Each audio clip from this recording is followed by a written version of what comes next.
smiling Amy Mark scores to look at. The original dynamic duo, Michael Kelley, Amy Mark scores. We even need to mention the other dude. We just forget about him for the day. Listen, he'll be back tomorrow, unfortunately, but he will be back.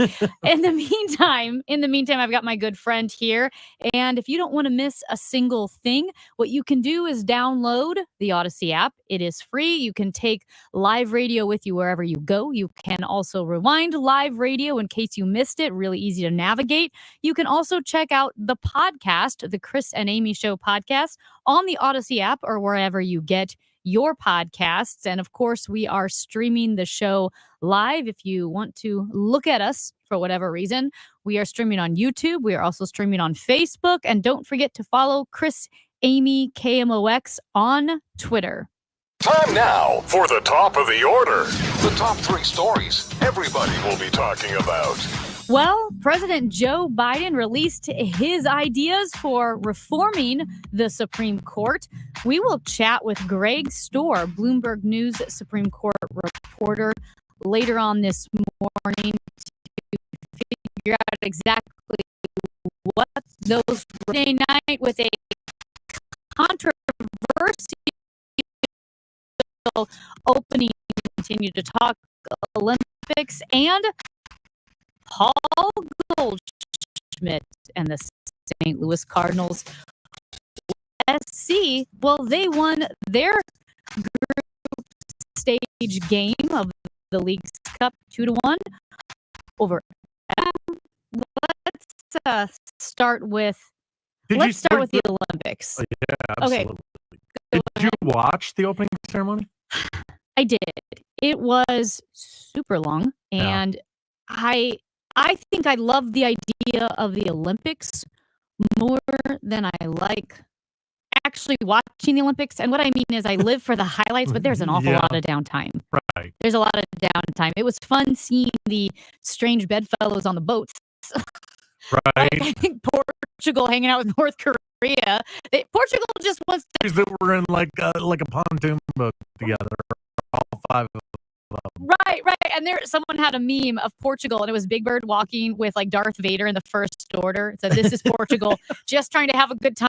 They're stuck with Qatar and North Korea, so you get what you get. And LeBron coming in looking like he was George Washington there at the front of the boat. I actually thought that was kind of cool. It looked so George Washington in the rain, and he's holding the flag. Yeah. It was very much Washington crossing the Potomac. And what must life be like for? I mean, I would imagine LeBron James is the most unique athlete at the Olympics. Like, there can't be an athlete that's dealing with as much celebrity as him. Is there? Well, as far as Olympic athletes, it's got to be Simone Biles, right? Or LeBron? I mean, the two together. Don't you think of LeBron and Simone? By the way, that's a movie. We're walking down Simone Biles. We're walking down a road together. That LeBron gets all the attention, right? I mean, he's just like LeBron. How do they even keep him safe? Do you think he goes to the union where all the athletes hang out and eat the McDonald's with everybody? I would think so. I think LeBron can probably go anywhere. He's also massive, so he's an intimidating figure. Intimidating. Okay. So I watched a ton of the opening ceremonies, but like I said, a lot of downtime with the boats and the rain, and it was bizarre, which is what you would expect from the French. I don't know why. I mean, not surprising of welcoming all the athletes from around the world. Marie Antoinette singing a headless Celine Dion, made a live appearance for what? Right. First time since Kelly Clarkson, who's commentating, she was brought to tears. My mom said it was a beautiful way to close the ceremonies. But the moment that everybody is talking about is that scene. And you all know what scene I'm talking about, the debauchery, orgastic scene of the Last Supper. Now, lest you say, well, no, this was celebrating what Dionysus and a bacchanal because of Bacchus, the god of debauchery and all of that. Well, sure, you definitely not, but the title of the scene was The Last Supper on the Seine. It was Da Vinci's Last Supper. Michael Kelley. And so let me tell you exactly what I went home to watch the Olympics. I even Mhm. ordered in food. I sat down and watched it. I really liked the opening ceremony, Amy. I saw it up until the part where they sang the French national anthem. The lady was on top of the building singing the song. I fell asleep. So I missed all the Okay. controversy. But I loved the guy running with the torch and from the buildings running through the Louvre. I liked the way they incorporated the buildings in the Seine and even the big paintings of heads in the water. I thought it was magical. So my feeling was I wake up the next morning, I see the whole controversy Mhm. on social media and the morning news. And I just immediately checked out on it. I don't understand why people are getting outraged about artwork. But I didn't see it, and I noticed that it really stuck a nerve with you. Why? Yeah, it did. I mean, and not in a way where like I'm losing my mind. It was more of it is an incredibly offensive scene to it's like you're stomping on a major faith, right? A major religion by a depiction of one of the holiest, most sacred moments in Christianity, right? The Last Supper, the night before Jesus was crucified, the night that he sat with his disciples and his apostles and laid out a lot of what Christianity moving forward would be. The night he was betrayed. And so we all know that that's a sacred moment in Christianity. And then you have these Greek gods of debauchery, of orgies, of subversion, reenacting, almost like usurping that moment and said, this is ours now. Now, I get that art can be offensive and subversive. I'm not a dunce when it comes to this. You could have art institutes tell me why. Well, that's the whole point. Art is subversive. I get it. I understand. And especially if you don't buy into Christianity, you would make a mockery of that scene and say, really, we are more welcoming, right? With all the drag queens and the dancers and it being overtly sexualized, right? Saying this is how we should live. A man is God. We make our own rules. I get if you're an artist and that's what you're trying to convey, free speech, convey it. I'm saying it was a surprising choice for a event, the Olympic ceremony that's supposed to bring people together, that's supposed to be respectful of all the diversity and people coming together, and the fact that over 2 billion people in the world are at least come under the umbrella of Christians, right? Or at least respect the Christian faith. That's a So pretty divisive statement do to you make. as a result of this, and it was a worldwide event, right? The Mhm. opening ceremonies and closing ceremonies in the Olympics of something that the whole world sees. Mhm. So it definitely makes an impression. I think what you're saying is what I hear you saying is I don't really like the fact that they use the Last Supper as some type of piece of artistic portrayal for during the Olympics. And but do you think that those people, the other 5 billion people on the planet, took away a debauchery message as it related to Christianity? I don't read any of that into it. I saw a lot of what I thought of was as the Da Vinci's Last Supper Mhm. painting. Mhm. And now remember, I didn't see it live, so I saw the pictures and stuff, and I can see how it would be offensive, but it didn't send those messages of Christianity's ridiculous and whatever. I didn't take it that Yeah. way. See, and I do, and like I said, I know nobody wants to talk real theology on the radio. As a Bible believing Christian, it did make me feel a little nauseated to see that in the same way that when people say Jesus' name in vain, when they say God's name in vain, when they combine it with other vulgarities, it makes my stomach hurt, right? Because Okay. I do believe in Christ, right, Uh-huh. as Lord. I know that's me personally, and we, free speech and all that, and I'm not going to get all in a tizzy because Right. people do it. It does hurt my heart. It hurts my soul. That's how I felt seeing that. Okay. But I don't understand how the Olympic organizers who did officially apologize, they were kind of like, we're sorry you're offended type thing. I don't see how they didn't anticipate saying, hey, we're bringing in people from all over the world, all different faiths, and overlay it with, this Greek god, pagan, transgressive scene of mockery.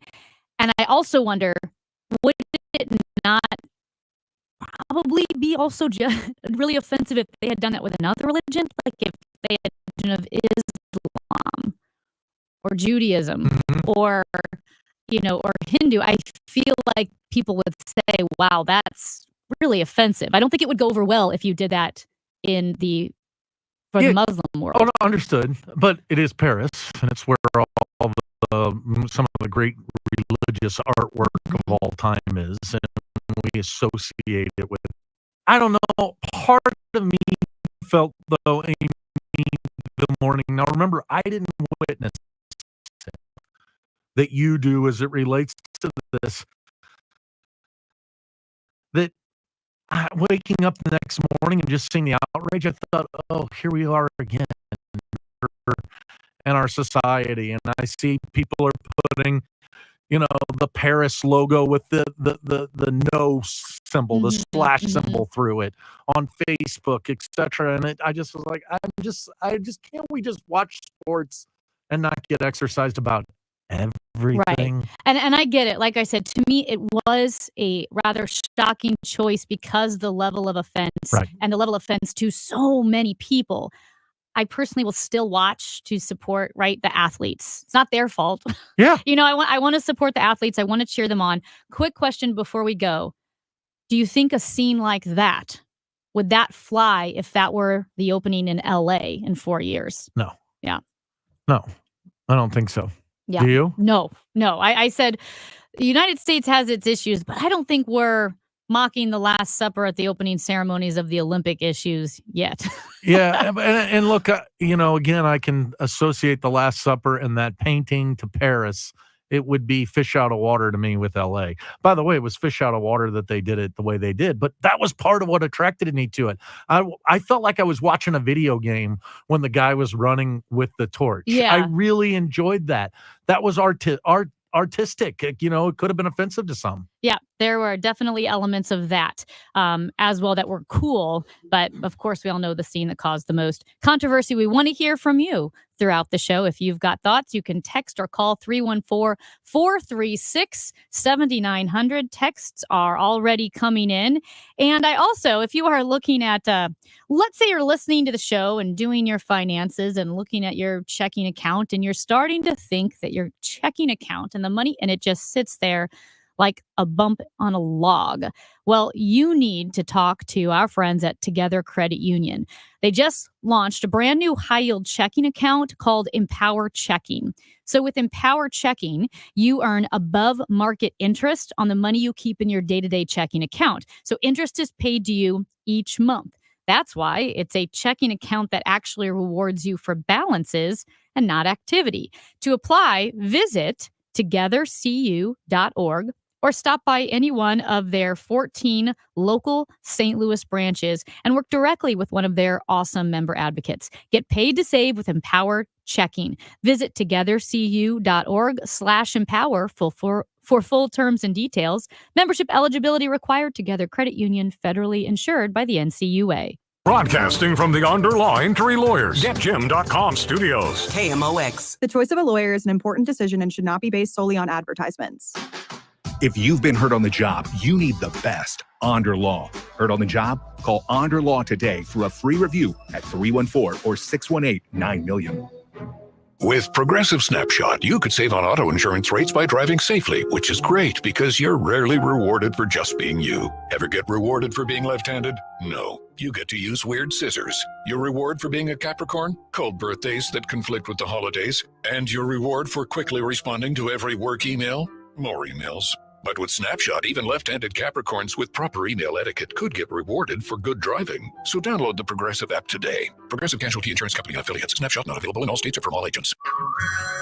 Hey everyone, it's Ted from Consumer Cellular, the guy in the orange sweater, and this is your wake-up call. If you're paying too much for wireless service, you don't have to keep having that nightmare. Consumer Cellular has the same fast, reliable coverage as the leading carriers for up to half the cost. So why keep spending more than you have to? Seriously, wake up! And call 1-888-FREEDOM or visit consumercellular.com. Savings based on cost of Consumer Cellular single line 1, 5, and 10 gig data plans with unlimited talk and text compared to the lowest cost single line postpaid unlimited talk, text, and data plans offered by T-Mobile and Verizon January 2024.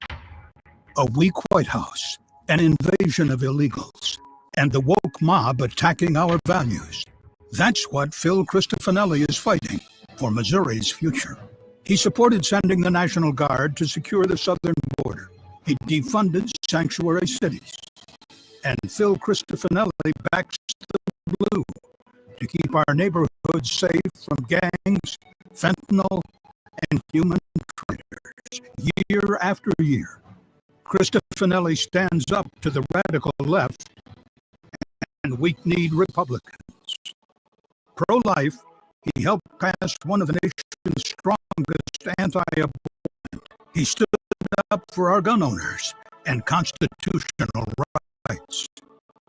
And Cristofanelli is keeping an unwavering conservative for state senate.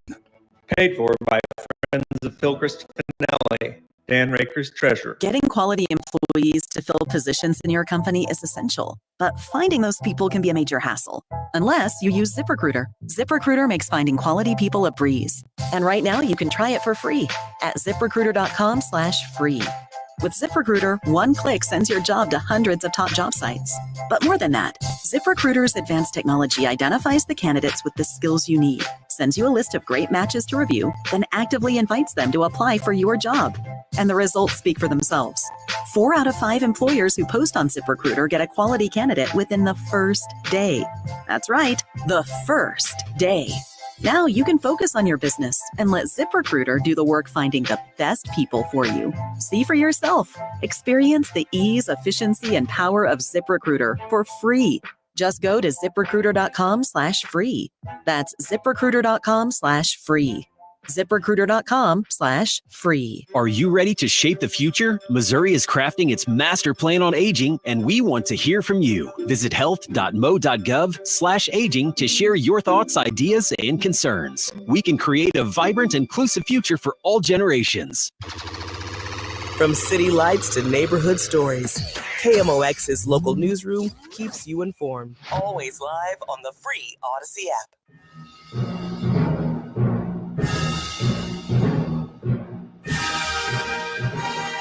Michael Kelley, Amy Mark scores with you on a Monday. We were talking about the Olympics and the opening ceremony in Paris, and that scene. The texts are coming in at 314-436-7900. A 314 texted, "What about Tony Soprano as Jesus in a Sopranos episode?" And I didn't see that. I didn't watch The Sopranos, but I think that texter makes a good point, because I would be remiss if I didn't mention all of these images of Trump and Jesus together, or Trump on a cross or next to a cross, or Trump as any type of messianic figure. To me, that is just as blasphemous, just as offensive, and just as gross. So it's not that I'm saying this was the only example. Two things can be true. A Trump on a cross could be just as blasphemous as this scene of debauchery depicted in the format of The Last Supper. A texter said he would never have connected the dots on the Olympic ceremony event and the Lord's Prayer. I think he means the Last Supper. Right. Without the outrage on social media. And I would say, well, I'm shocked that if you don't recognize it, I mean, it's a very famous depiction. If you are a Christian, atheist, whatever, you know that scene, you know that picture. It is not a stretch. It was very overt, and it was called The Last Supper on the Seine. Yeah. So anyway, you can keep on texting. It spun up a lot of people's hearts. Here's something that bothered me. I watched the men's basketball yesterday, right? Mm-hmm. So the U.S. men, of course, we've got one of the dream teams. Now, what's great about men's and women's basketball this year, women's USA team just dominates. But the rest of the world is starting to catch up with the United States. Something like 60 players in the Olympics that aren't on the American team play inside the NBA. So they're Serbian, South Sudanese. They're from all different places. But yesterday, the Americans played, and they beat their team, and they got 2 points. And the team they beat got 1 point. How do you get a point for losing? Like, you usually get a point for a tie. Yeah. You get 2 points for a win.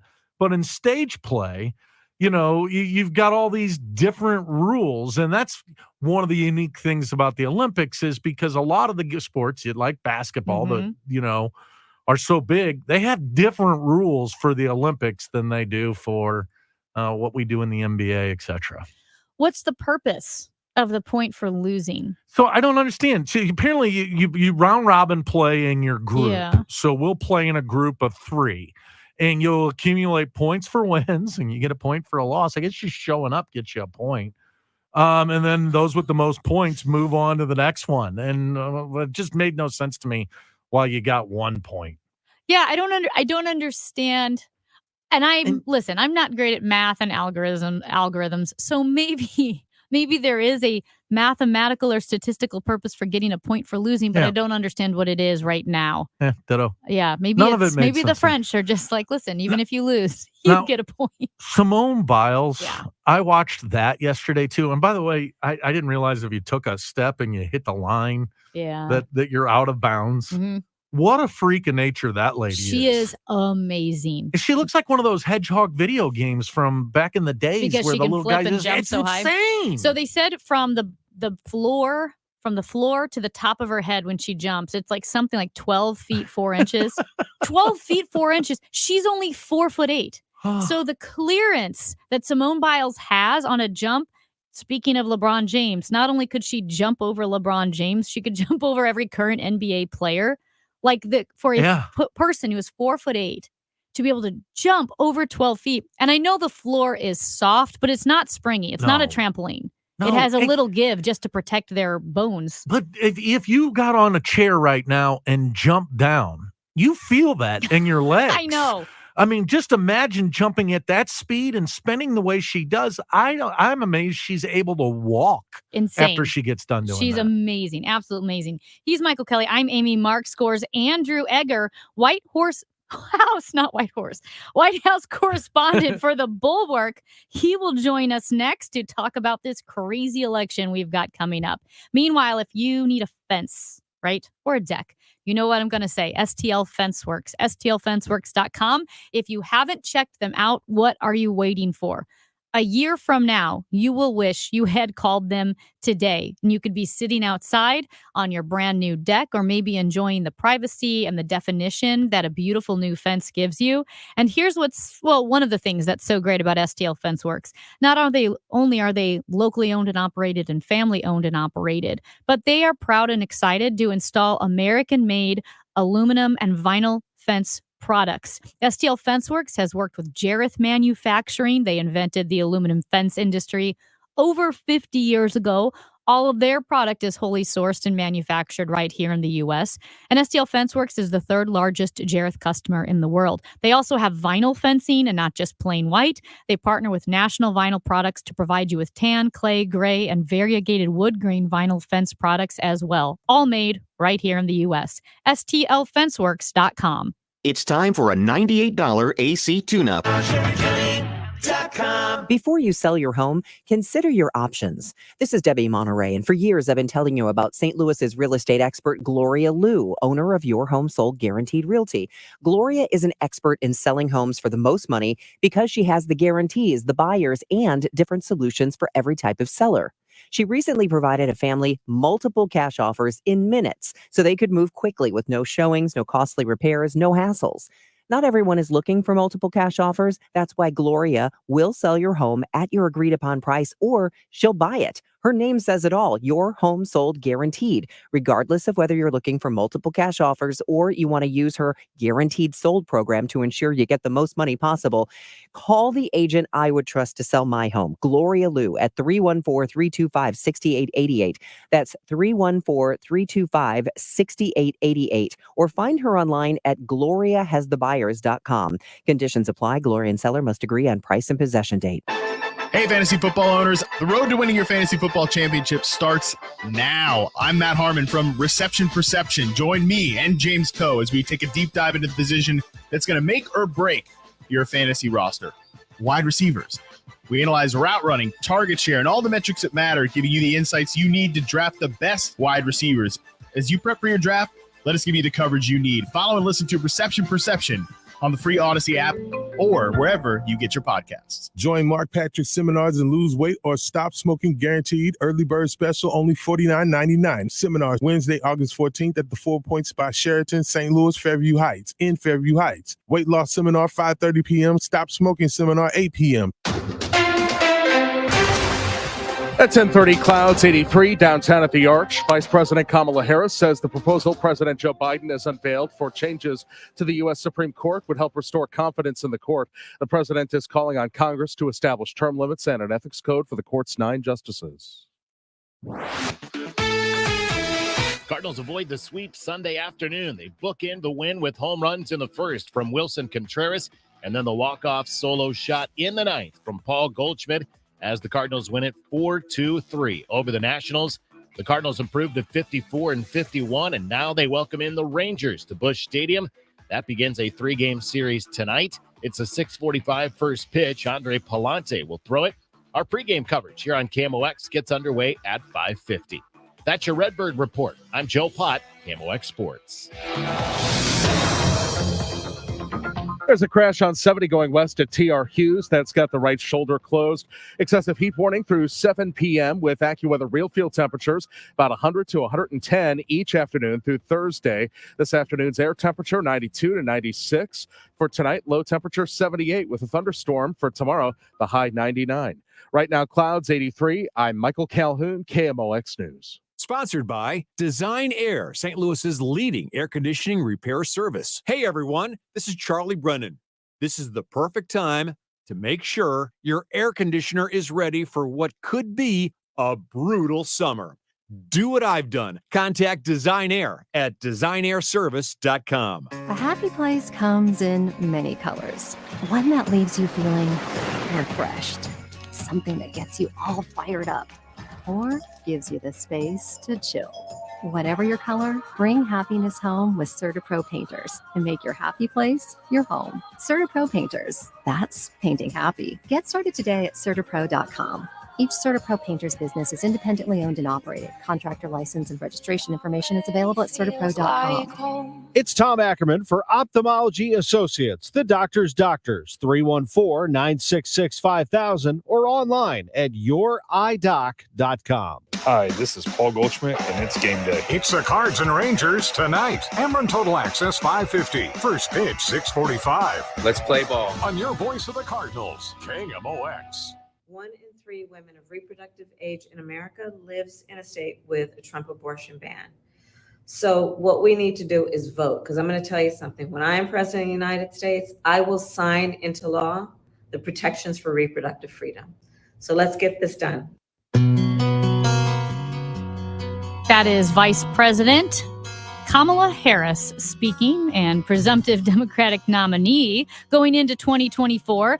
And Vice President Harris has a big task ahead of her. She needs to choose her own vice president. And to discuss who some of those options just might be is Andrew Egger.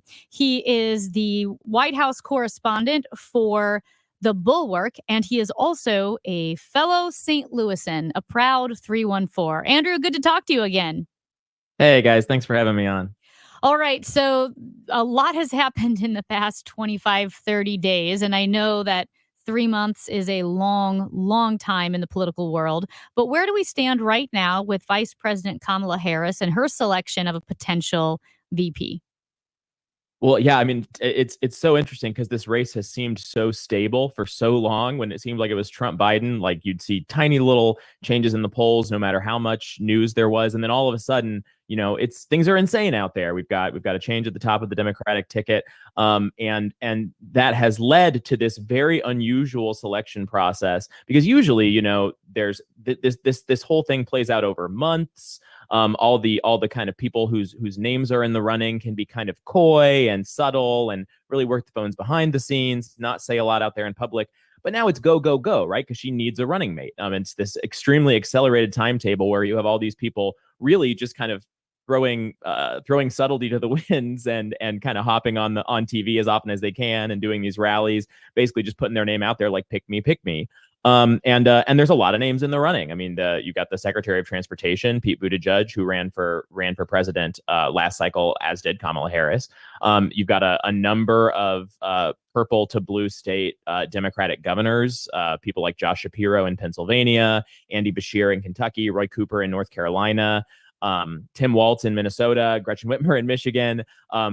There's Senator Mark Kelley from Arizona. I mean, just like the Democrats have a pretty stacked bench right now. And kind of everybody who has been seen as a rising star is kind of spending the last 10 days and maybe this week as well, really just kind of putting their foot forward for the possible pick. Andrew, most presidential vice president selections recently haven't really been made for purposes of bringing along electoral college votes.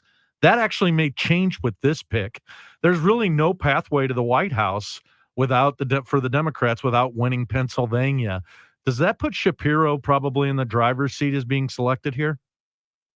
So there's a lot of people who are making exactly that case. I think that if it does pan out that Kamala Harris is picking a running mate to shore up one of these possible tipping point states, that puts Josh Shapiro in Pennsylvania in the captain's chair, arguably with Gretchen Whitmer in Michigan slightly behind him, but not very far behind him. They would kind of be the 1A and 1B there.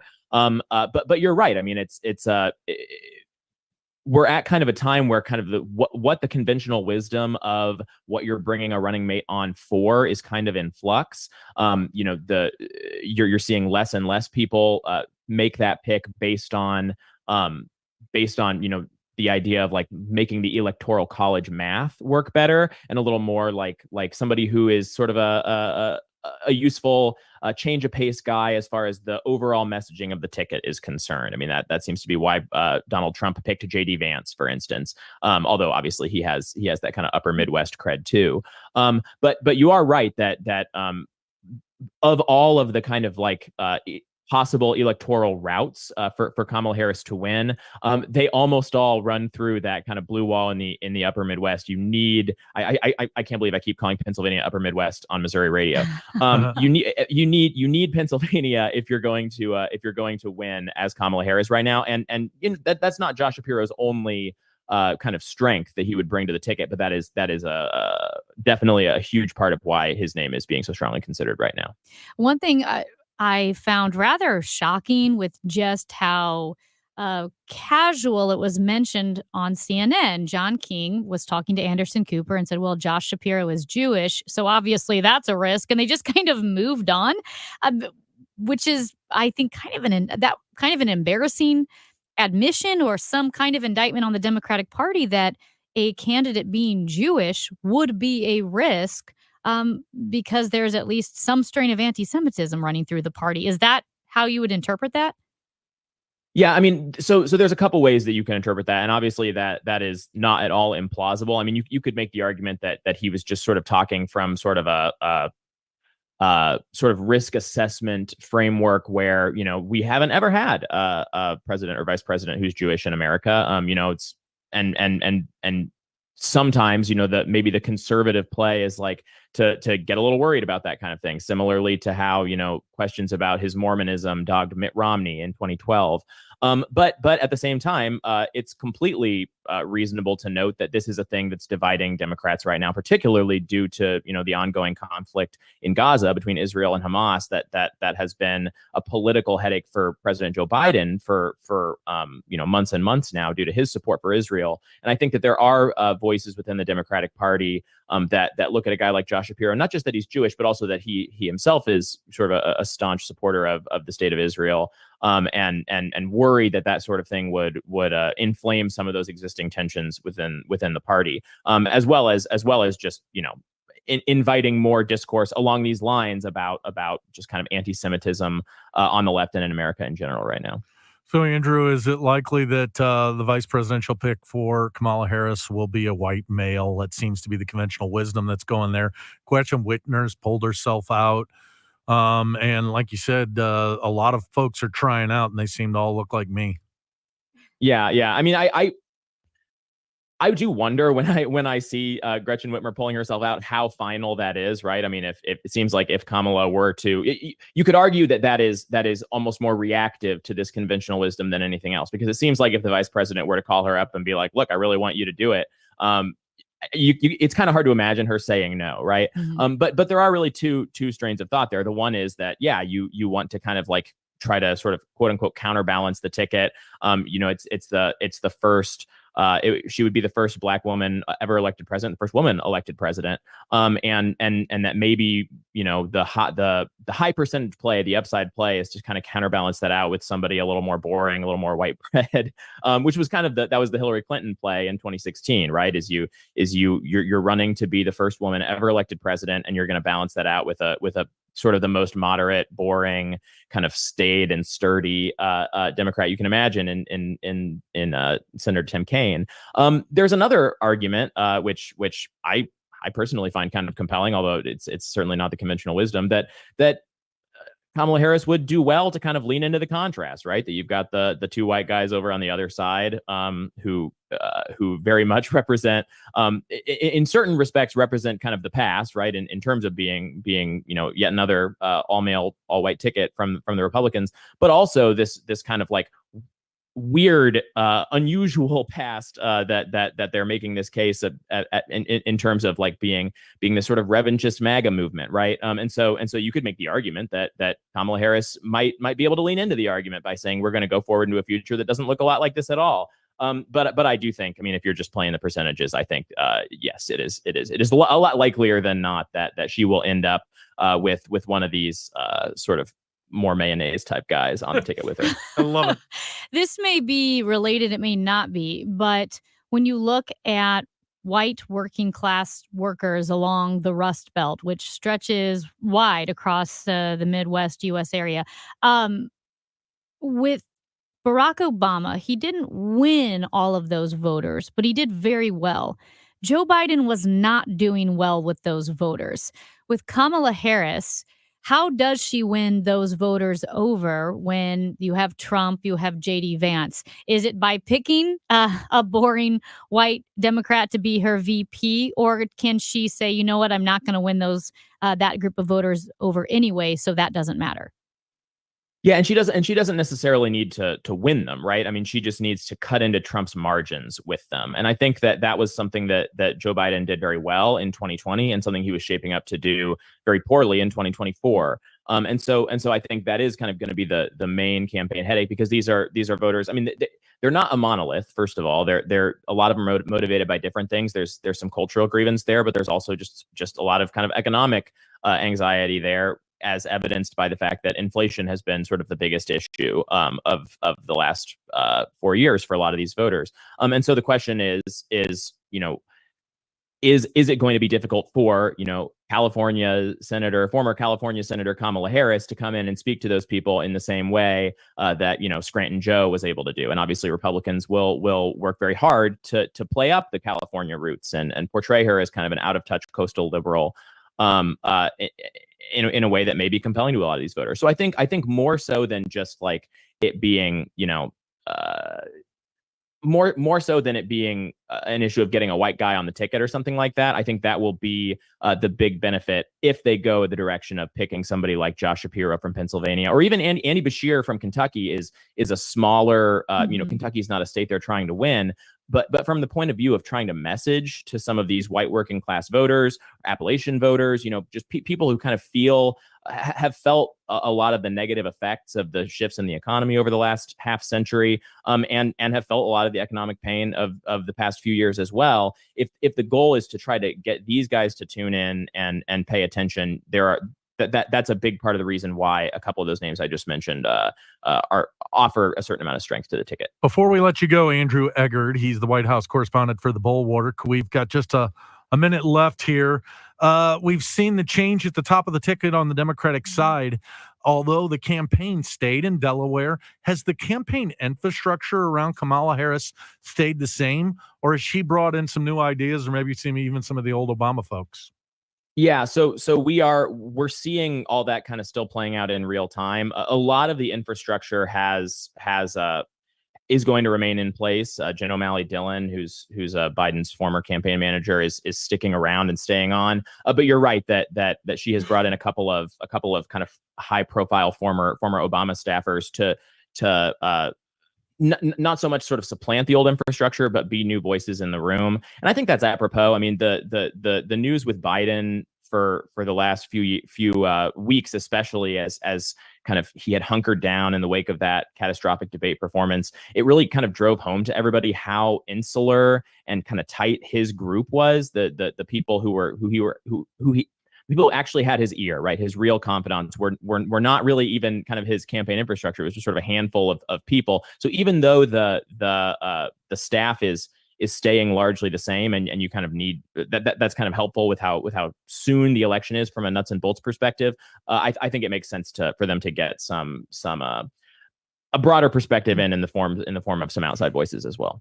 I did see a meme. I think it was Twitter. It was someone was in a wine section, and above the wines, like all these like Prosecco's and stuff, it said interesting whites. And they said, exactly. Kamala Harris says what she's looking at for VP. Who are we going to find here? It was pretty funny. Oh, man. So Andrew Egger, White Horse correspondent for The Bulwark, thank you so much for joining us. Hope to talk to you again soon. I am sure there will be plenty of opportunities and topics to reach in the next few months. Well, thank you guys. Always happy to be on KMOX. Thank you. Andrew Egger of The Bulwark. You can follow him on Twitter as well. He's Michael Kelley. I'm Amy Markscores. Michael Kelley's got some thoughts on J.D. Vance, the comments he made, and why he feels politicians can say such outrageous things. It's the Chris and Amy Show on KMOX. Wesley Financial Group is not a law firm. Are you a victim of the timeshare trap and think there's no way out? I'm Chuck McDowell, founder of Wesley Financial Group, the original timeshare cancellation expert. And I'm here to tell you that there is a way out. All you need to do is give my office a call. I will send you a timeshare exit information kit absolutely free, explaining how the timeshare industry works and your options for cancellation. Call Wesley now for your free info kit. 800-790-1400. 800-790-1400.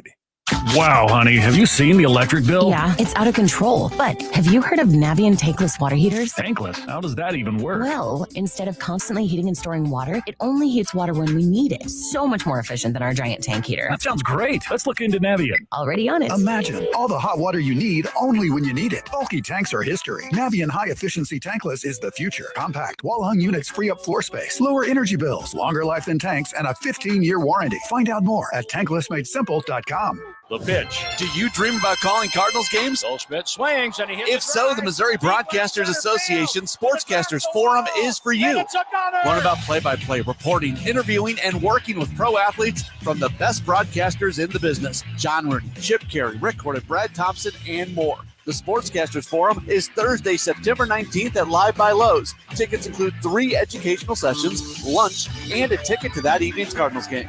For details, go to MissouriBroadcasters.org. Prescriptions require an online consultation with a healthcare provider who will determine if appropriate. Restrictions apply. See website for details and important safety information. Subscription required. Price varies based on product and subscription plan. Hey guys, did you know there's a generic form of Viagra that works just the same but is 95% cheaper? And you can get it online at hims.com/joy. Through Hims, you'll get a free medical consultation to determine the ED medication that's best for you. Discreet shipping if prescribed, a 100% online process, and a range of treatment options, including trusted generic alternatives to the name brands, at up to 95% off. ED is personal, and at Hims, so is treating it. Just go to hims.com/joy and get connected to a licensed medical provider online for free, with zero copay, no expensive appointments, and no awkward face-to-face conversations. To start your free online visit, you need to go to this exclusive address, hims.com/joy. That's hims.com/joy for your free online visit. HIMS.com/JOY. Conservative Dave Wassinger is the only pro-Trump Republican running for lieutenant governor. Wassinger is the only candidate endorsed by Missouri Right to Life. And Wassinger is the only candidate for lieutenant governor with the guts to work with Trump to deport illegals. Wassinger's policy on illegal immigration is simple. Come here legally, or it's adios amigos. Listen to conservative pro-Trump Republican Dave Wassinger. President Trump is right. Illegals break our laws, steal our jobs, and overwhelm our hospitals. It has to stop. As my lieutenant governor, I'll fight to keep Missouri safe and deport illegals. You come here legally, or it's adios, amigos. Dave Wassinger, tough on illegal immigration. Dave Wassinger, pro-Trump. Dave Wassinger, pro-life. Vote Dave Wassinger for lieutenant governor. Paid for by Wassinger for Missouri. Henry Charles Poles, treasurer. Hi, this is Ken Newbold at Newbold Toyota and Newbold BMW. I am so confident that my team will take care of every one of your service and sales needs. I'll give you my cell phone, 618-791-5470. Newbold Toyota or newboldtoyota.com. You'll be sold on Newbold. Don't let a cold, sinus infection, or allergies ruin your day. Breathe easier, sleep better, and feel healthier with Navage. Visit Navage.com, Walmart, Walgreens, CVS, or a store near you. I'm Sean Malone. This is KMOX, the voice of St. Louis. In that environment, if people see Republicans not as the party that's trying to make it easier to have babies, but is just trying to take people's rights away, then we're going to lose. JD Vance, the quote machine from stretching back from years ago. Now, of course, what has been dominating the headlines when it comes to JD Vance is his comments about childless cat ladies and how they're so unhappy. They want everyone else to be unhappy, and how people without kids, somehow their votes should be worth less than people who do have kids, and people without kids aren't invested in the country in the same way that people with kids are. And listen, I'm pro-family, but man, those comments are really offensive. And if you want to drive away female voters from the Republican Party, that is exactly what you say, because it is a personal, sensitive issue. And if people, and he's like, well, I meant people who don't have kids by choice. Doesn't matter. It's too late. You said it, and you hit a topic that can be incredibly painful for women who want kids and don't have kids. Men too. And men too, but especially if a woman, right, we know that childbirth for so many women is important. So now you're saying not only are you worth less as a woman, but you're worth less as an American. Yeah. Well, that's a great way to lose votes. So I don't really want to go into the comments because, look, I find it offensive too. I don't have kids, maybe somewhat by choice, but maybe not. You know, who knows if things would have worked out different? It could have been different.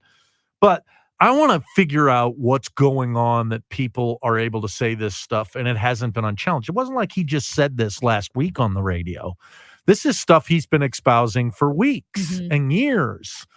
And we have this new style of politician, Amy, that really only goes to their own silo to take questions. And obviously JD Vance is from the right side of the aisle. So I think he was going to conservative Fox News where nobody was ever pushing back on those types of ridiculous comments. And he was able to do it unchecked. Democrats as well. I mean, Cori Bush, I don't know that she's ever been on KMOX.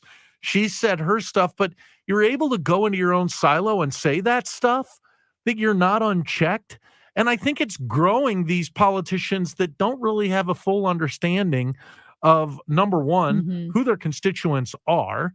They're only talking in the echo chamber that they want. They're being unchecked. And it's almost like a feeding frenzy on itself. I'm watching it from the Republican, looking at the Republicans. It's almost like we've got this frat boy communication style right now where it's okay to be abrasive. It's okay to be rude. It's okay to be, throwing the flamethrower and blah, blah, blah. And this is, I think, a product of what you get of that. When you have people who are only preaching and talking to one side of the spectrum, that's what you're getting. And I'm using JD Vance as the example here. There's plenty of leftists that have done it, but there are very few politicians anymore who can actually go into the arena and take questions. Now JD Vance has to be in the arena, and we're seeing he's not prepared for it. Yeah, I think that's a really good point, that when these politicians, when guys like JD Vance just will say a really offensive thing, It's because if you're in an echo chamber and like you said, no one's checking you, no one's pushing back, no one's challenging you. They probably are agreeing with whatever you Right, just and it's said. kind of like you egg it on, and there's kind of a high when guys are like, yeah, yeah. So then you take a next step, and you take it further, and you take it further. And every time you do that in your echo chamber, you are leaving the general American public behind. Where it's like, go walk outside and talk to some regular Americans, and you would see that, yeah, the issue of having kids or not being able to have kids is very sensitive. You probably shouldn't tell American women that they're worth less, their votes are worth less, and that they're unhappy because they don't have kids. And again, someone who's pro-family, but you realize how many people want kids that don't have kids, women and men. But I do think it's a great way to drive away the female vote. Just these echo chambers. Yeah, and I wasn't surprised, but the amount of people who have texted, commented, or said something to me specifically about those comments of cat ladies, I think he really, and you know who the most famous cat lady in the world is? Who's that? Taylor Swift. That's right. No kids, 2 cats. She does have 2 cats. She's also been pretty busy from a young age. You know, maybe she's going to get married later. Maybe it's the Kelsey. She's going to put her foot into the ring here soon, and I don't think the cat hater is going to like it. She'll create a third party, finally. Republicans, Democrats, and Swifties. And we don't have a chance, I can tell you that. He's Michael Kelley. I'm Amy Mark Scores. Guess who's joining us next in studio? None other than Polo Asensio, the Spanish language play-by-play announcer for your St. Louis Cardinals. It's the Chris and Amy Show on KMOX. Well, the word is definitely getting out because Genesis of St. Charles had a record month in June, with people stopping in to see the beautiful new showroom and the incredible selection of gorgeous Genesis vehicles. And if you stop in to Genesis of St. Charles, ask about their July specials. Too many to list right now, but I can tell you 5.99% APR financing for 72 months on most Genesis models with approved credit. A quarter-mile east of Mid-Rivers Mall Drive off 70 or online at genesisofstcharles.com. Prescriptions require an online consultation with a healthcare provider who will determine if appropriate. Restrictions apply. See website for details and important safety information. Subscription required. Price varies based on product and subscription plan. Hey guys, did you know there's a generic form of Viagra that works just the same, but is 95% cheaper? And you can get it online? Go to hims.com/joy. Through HIMS, you'll get a free medical consultation, discreet shipping if prescribed, and the process is 100% online. To start your free online visit, go to hims.com/joy. That's HIMS.com/JOY. Hi, welcome to Staples. Yeah, my daughter needs a laptop for college, but I need to watch the budget. Well, Staples hot deals on tech are backed by a price match guarantee, so our prices won't be beat. Great. I can't believe my baby's starting college. She'll do great. I know. Oh, let's get you a great deal on a laptop. Save big on tech for school at Staples. Now get up to $300 off select PCs. And save 24 price match guarantee valid within 14 days of purchase. Exclusions apply. For details, visit staples.com/price match. What if I told you your home movies are already past their prime? It's true. The magnetic tape used in VHS and camcorder tapes only lasts between 10 to 20 years, which means your baby's first steps, weddings, and family vacations are fading away as we speak. Digitizing your old media with Legacy Box stops this fading process in its tracks. And by preserving your recordings, they're safe forever. Legacy Box is simply the best way to preserve your past, which is why they've been trusted by over 1 million families. Your memories are meant to be shared, not chewed up by the VCR or worn away with time. For a limited time, you can convert your tapes to digital for just $9 a tape. There's never been a better time to convert your entire collection. That includes film reels and photos too. Visit legacybox.com/value to get our $9 sale. That's legacybox.com/value to unlock our $9 offer. Legacybox.com/value. KMOX, KECK HD2, K254CR, St. Louis. The legendary voice of St. Louis, KMOX. Always live on the free Odyssey app. Just imagine being walked all over for 36 years. Who would do that? The great customers of Reinhold Flooring, that's who. For over 3.5 decades, Reinhold Flooring has been the mecca for carpet, hardwood, vinyl, laminate, and area rugs. Reinhold Flooring is customer-driven with a focus on top-quality products and installations from the best team in the business. So come on in and walk all over your next flooring at Reinhold Flooring. Visit them at 5429 Telegraph Road in St. Louis or online at reinholdflooring.com. I don't like onions. I'm doing paleo. Do they have gluten-free bagels? You can't juggle every food request for a work event, or can you? EasyCater is the all-in-one tech platform that makes it easy to get restaurant catering for work, with options for any group size, taste, dietary preference, or budget. EasyCater saves your favorite restaurants and orders, which makes reordering a snap. Need to modify an order? No problem. So when it comes to food for work, make it easy on yourself with EasyCater. Start your order at easycater.com. It's summer in Britain, and the crimes are just getting started. I found another body. Stream the best of British crime drama only on BritBox. Don't miss new seasons of acclaimed series like Blue Lights, which Time Out calls Belfast's answer to The Wire. Back up, over! And The Responder, starring Martin Freeman in his international Emmy award-winning role. I can feel it. I'm going to crack. Stream the best of British crime drama on BritBox. No, this is why I want to be a detective. Watch with a free trial today. Mid-America's most trusted source for news. KMOX. At 11 o'clock, we've got clouds. It's 84 degrees downtown at the Arch. Our top story this hour, President Biden is laying out a plan for changes to the Supreme Court. We'll hear argument this morning in case 23719. Last week, the president said the nation's highest court needs reforms. This is critical to our democracy. In a Washington Post op-ed today, the president writes what's happening now at the Supreme Court is not normal and has undermined public confidence in its decisions. His proposed changes include term limits and an enforceable ethics code for the justices. Donald Trump is blasting court reform as a bid to play the ref. And the president's planned peer election. Sagar Magani, Washington. We're learning a bit more about the gunman who opened fire at the Trump rally in Butler, Pennsylvania, July 13th. CBS News correspondent Cammie McCormick. FBI investigators say no motive has yet been determined. Hundreds of interviews have been conducted, but the shooter, Thomas Crooks, was a loner, they say, and had few, if any, friends, socializing only with his family. He was highly analyzed, and former President Trump has agreed to a victim interview. Israel is poised to wage a strong military response to a deadly rocket attack from Lebanon that killed 12 children and teens, reported Linda Grant. Launch a series of drone strikes hitting Hezbollah positions. It's possible that they will hit some kind of Lebanese infrastructure.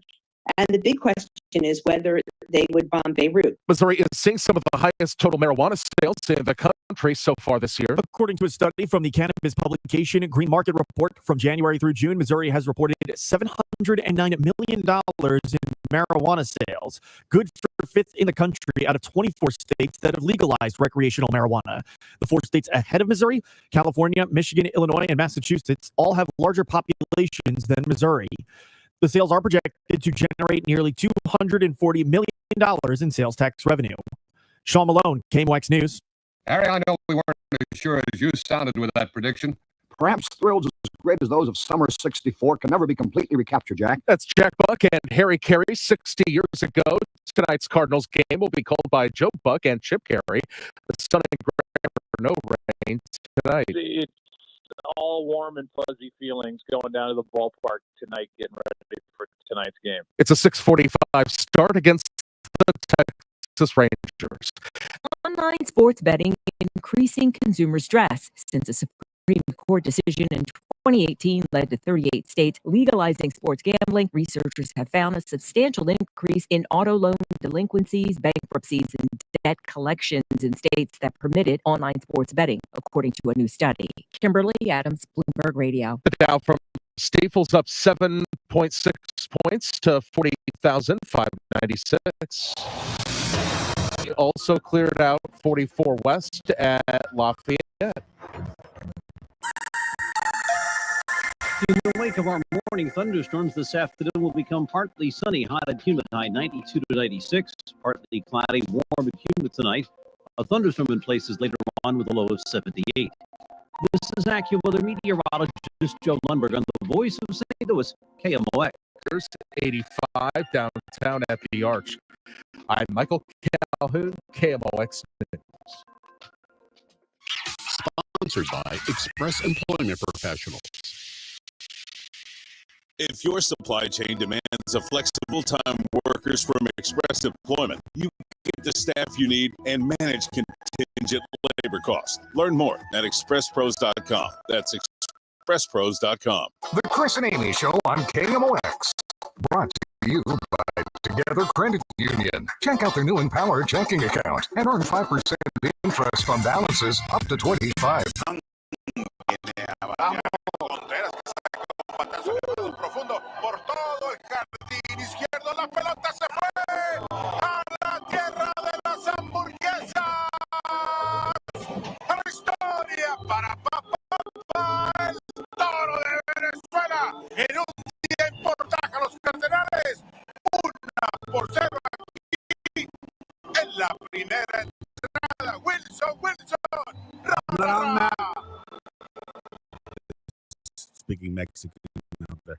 The dulcet tones of none other than Polo Asensio, the Spanish AM La Tremenda, in studio with us.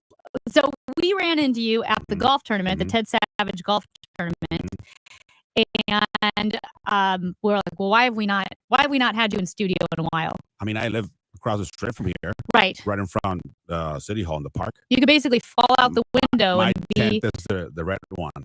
Yeah. Wonderful. There he goes. Well, he has all of the Disney villains on it. Why not? Who's your favorite? It's a great looking They're shirt. not villains. First of all, Okay. don't refer to them as villains. Misunderstood. Misunderstood. The biggest of them all, Scar. Scar. He's somewhere over here, right? Yeah. Like he is a true family man and hero. He tried to save his brother from falling down when the buffaloes were coming. What movie? The Lion King. Okay. So No, he pushed him. No. In the front of the Stop. wildebeest. Amy. Those hyenas. Oh, hey, whoa, what happened?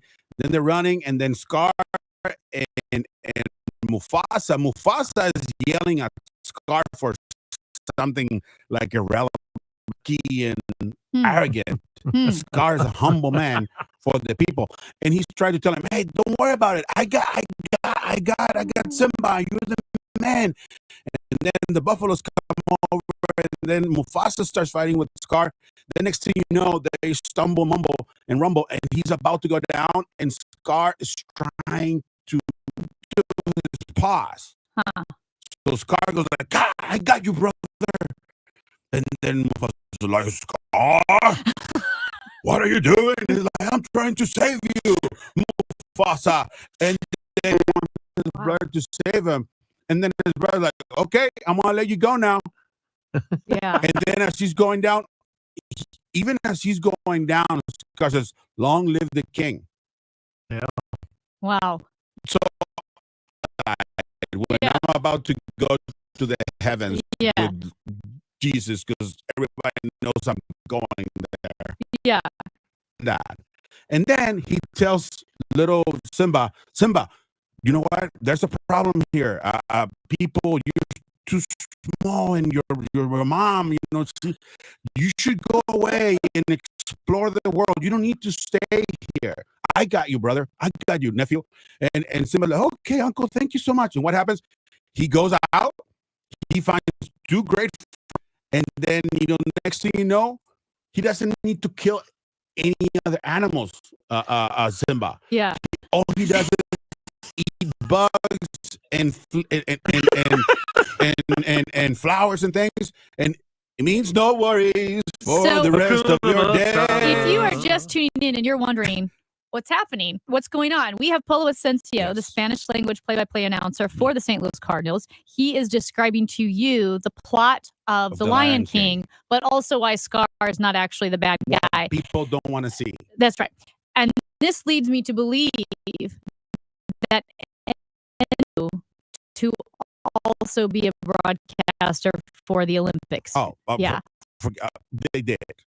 They messed up. They missed did. an opportunity. They did. I mean, I am a podcaster. I tell John Rooney, hey, Mr. Rooney, remember, I can do your job, but you cannot do mine. Spanish. That's right. Oh, senora. We are going to ask you about the Cardinals, but since we brought up the Olympics, Yes. Are you watching the Olympics? What Yes. sports have you been watching? First of all, specifically, the opening ceremony I didn't like. Yeah. Really? It was a little too much for me. Like, again, I get it. You know, the Olympics and every country needs to put their own flavor and their own flair.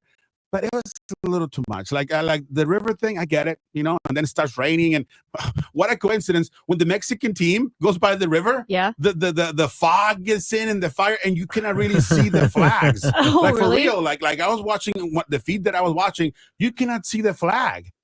And then like there's all this the Mexican athletes on the boat on the river, you know, no need to swim. This time we have a boat, so we just go through it, and then it's just like okay, well, strike one, France, and then this whole thing with the guy jumping up and down with the flame and all. You that. didn't like that? I didn't. I hated it. I Like, liked for it. It real. reminded me of a video game. I mean, the best. What I was hoping for was for Snoop Dogg. Yeah. Like with the big old flame, turn that into a blunt. You know, Yeah. the Snoop Dogg, that's what he does. That's You know, what he's he does. famous for Yeah. CBD and all that good stuff. But he didn't. So I'm like, okay, cool. No big deal, Snoop Dogg. So yeah, and that's the thing that NBC has really done. They've always had. Did you call it like kind of a sideshow element with like Hoda and I think Savannah Guthrie, Right. Kathy Lee was there. But I do feel like they have injected so much more pop culture, right? You have Kelly Clarkson, Peyton Manning, obviously Snoop Dogg. I think the barefoot Contessa Ina Garten's there, and they're reaching Leslie out to Jones. Yeah, there's all these people that they're celebrities. doing these different things with. Do you have a daughter, right? And a son, yes. And a son. Are they interested in the Olympics at all? Oh, they are. They are? Oh, they Okay. are. Yeah, like I'm here right now, right in St. Louis, they're in California, and we're not watching together, obviously, but we talk about it together. They were talking about badminton yesterday. Yep. Like, hey, we can do this. We practice. We can. Like, come on, I think everybody, especially because you know my kids can have and my wife, and they can have dual citizenship. So if they're not good enough to represent the United States, they can be good enough to represent Mexico. And that's what a lot of athletes have done throughout the years for other countries. Like, if you have some blood, you go there. You go there. You can go represent this country. Funny story, crazy world of broadcasting came to me, and I was, you know, cleaning offices, doing my job, you know, cleaning offices and things like that. And that I remember it was like, I don't know, 14, 15 years ago when I was the last time I did this. As a job, because I do. Your house hasn't been cleaned in 14 years. No. I used to mop the floors, right? And then the Winter Olympics came and curling. And one day I'm mopping and I'm like, hey, I mean, I could put a really good team of a Mexican team of curling. Because we are good at cleaning and all that good stuff. We're good at everything. Like everything. Even, you know, building fences and stuff. Like the top team in curling because we know how to mop. I know how to mop. Yeah. I don't know how to, you know, and I see the cleaning crews and everything. And sometimes they're buffing the floors. And you don't even know. What was her name again? Michael. Hey, Michael, nice to meet you. Bro, you don't even know. One hand, one finger. Yeah. And I control the buffer. And they're like, how do you do this, sir? But and I know I mean, he's brilliant. New listeners who don't know, when you talk about Santa Barbara and right you next to Megan and what's his name? Prince Harry. No, anybody? No, I don't know this story. Working as a carpet cleaner, right? So again, if you don't know the area, Santa Barbara, Montecito, there I am. Bullet, multi-million, billion-dollar house, like Ty Warner. That don't even get me started with that woman. Okay. I don't like her. Oh yeah. She's not nice. She That's what I heard. she is rude. And I don't like her. Like for real. Like anyway, if there's I mean, seriously, no, she didn't give me a good vibe. And yeah, gorgeous, beautiful, gorgeous. Yeah. You know, right now I felt right by the pool. Hey, baby, what's up, Wendy? Let's just talk about movies. You could do movies, but I want to hear how you know Oprah. Well, I don't really know her. Okay. But I've seen her. So anyway, so I'm maybe 3. Yeah. At that time, we didn't have the phones that we have now from Carpinteria north to Santa Barbara. Google it. Huge, gorgeous hotel. So I passed by me, and I'm like, wow. And I did. So her body's, her curves are. So I'm like, damn, girl, what's up? Right? Coincidentally, that's the way that I'm going. And behind this gorge, might be somebody that, you know, either they're working out with her or they're taking out. It's beautiful. Donk, okay. You know, like wow, gorgeous women. Like Yeah. I'm from the movie. Then I see his Oprah. Like you felt exposed. Yeah, well, no, I felt like terrible oh my God, person that you are. And that's what happened with me and Oprah and I. And Oprah, if you're listening, I'm sorry, mad respect to you. I love. She was a beautiful woman, and she was probably training for her marathon, which inspired you, Michael I ran Kelley, a marathon as a result to of Oprah. See, we all have Oprah. She did. Period. That's when more Americans and people started running marathons. That's a great call. Every single book that she put out there, like, hey, today, everybody get you get a book, you get a book, you get a car, everybody get a book. 100%. Still an Kelley, Amy Mark scores. It's the Chris and Amy show on KMOX. We're joined with one doctor. Let's address the elephant in the room. Over-the-counter hearing aids.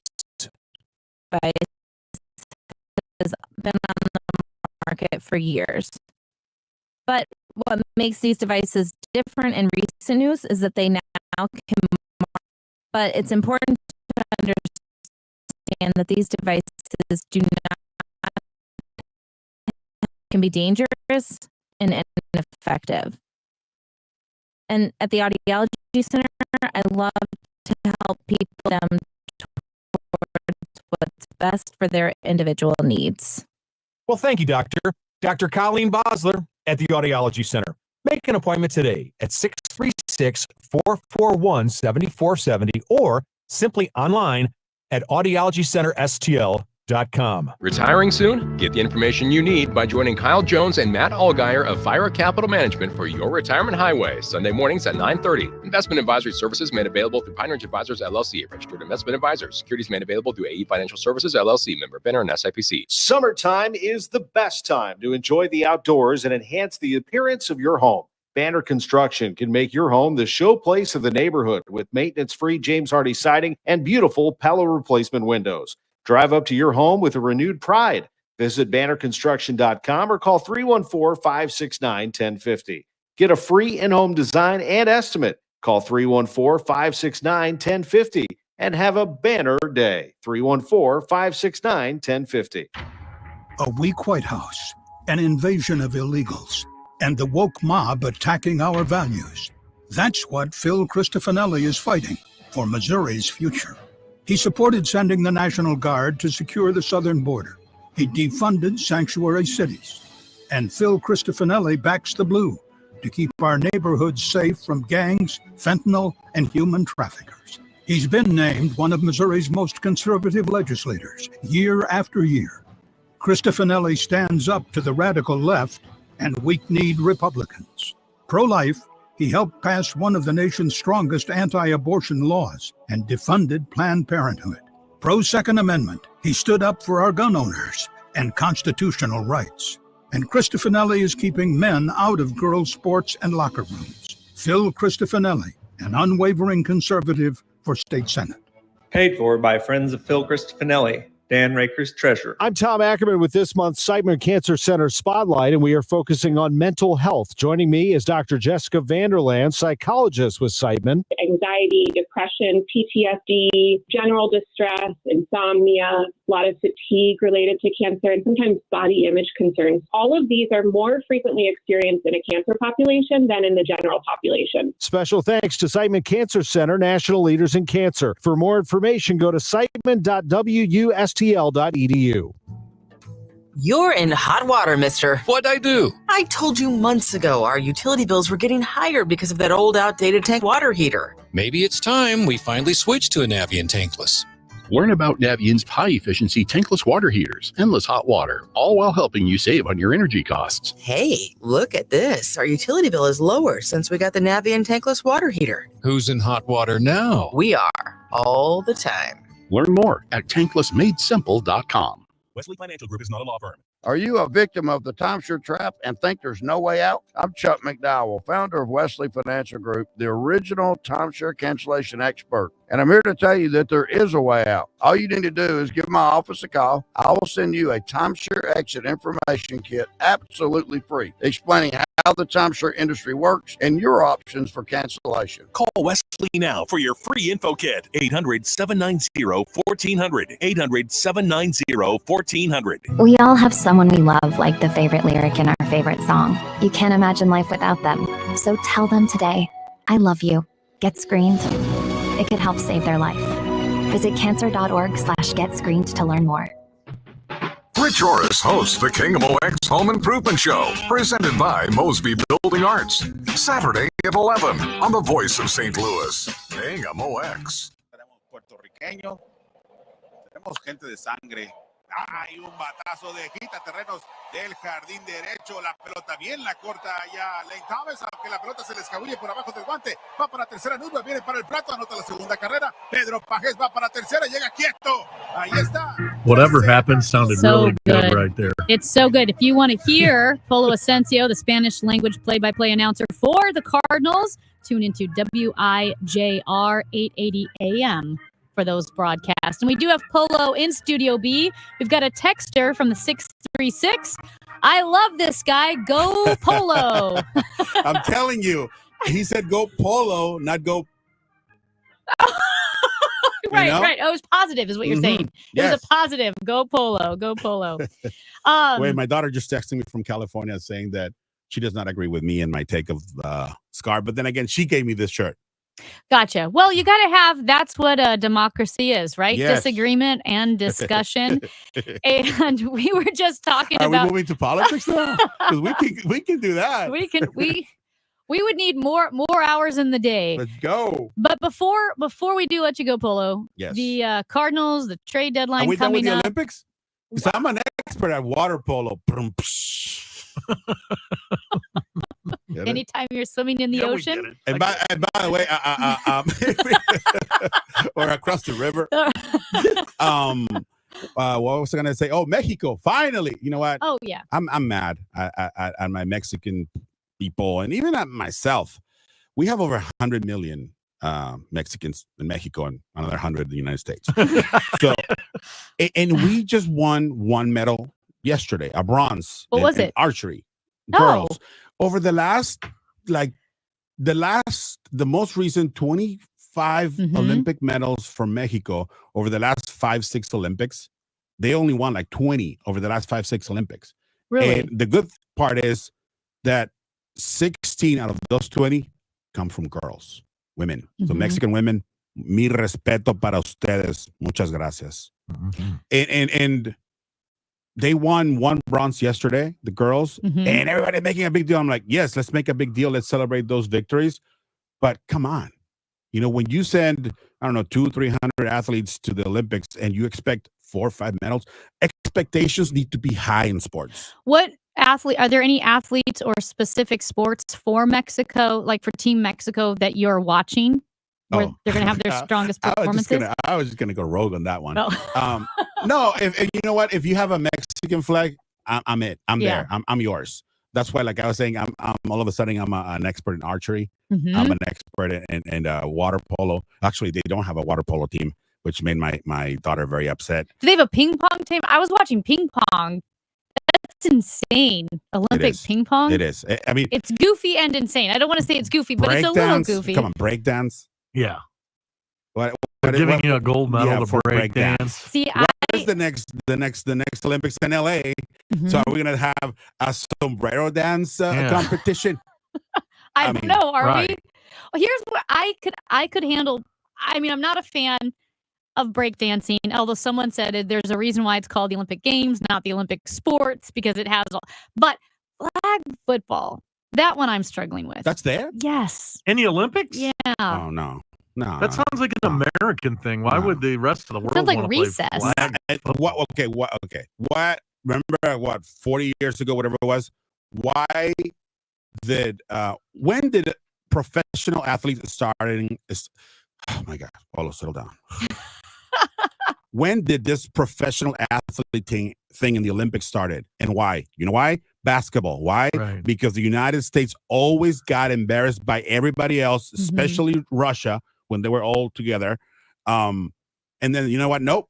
Let's bring professional athletes and let's bring the dream team. Yeah. But now the dream team is not so much of a dream team because there's other countries caught up since basketball changed so much. It's not that easy France, anymore. Greece. I mean, just Serbia, Spain. I mean, tons of stars. Even Puerto Rico has a really good team in the Olympics. So it's when you allow professional athletes, I guess, you know, it brings the competition a lot higher.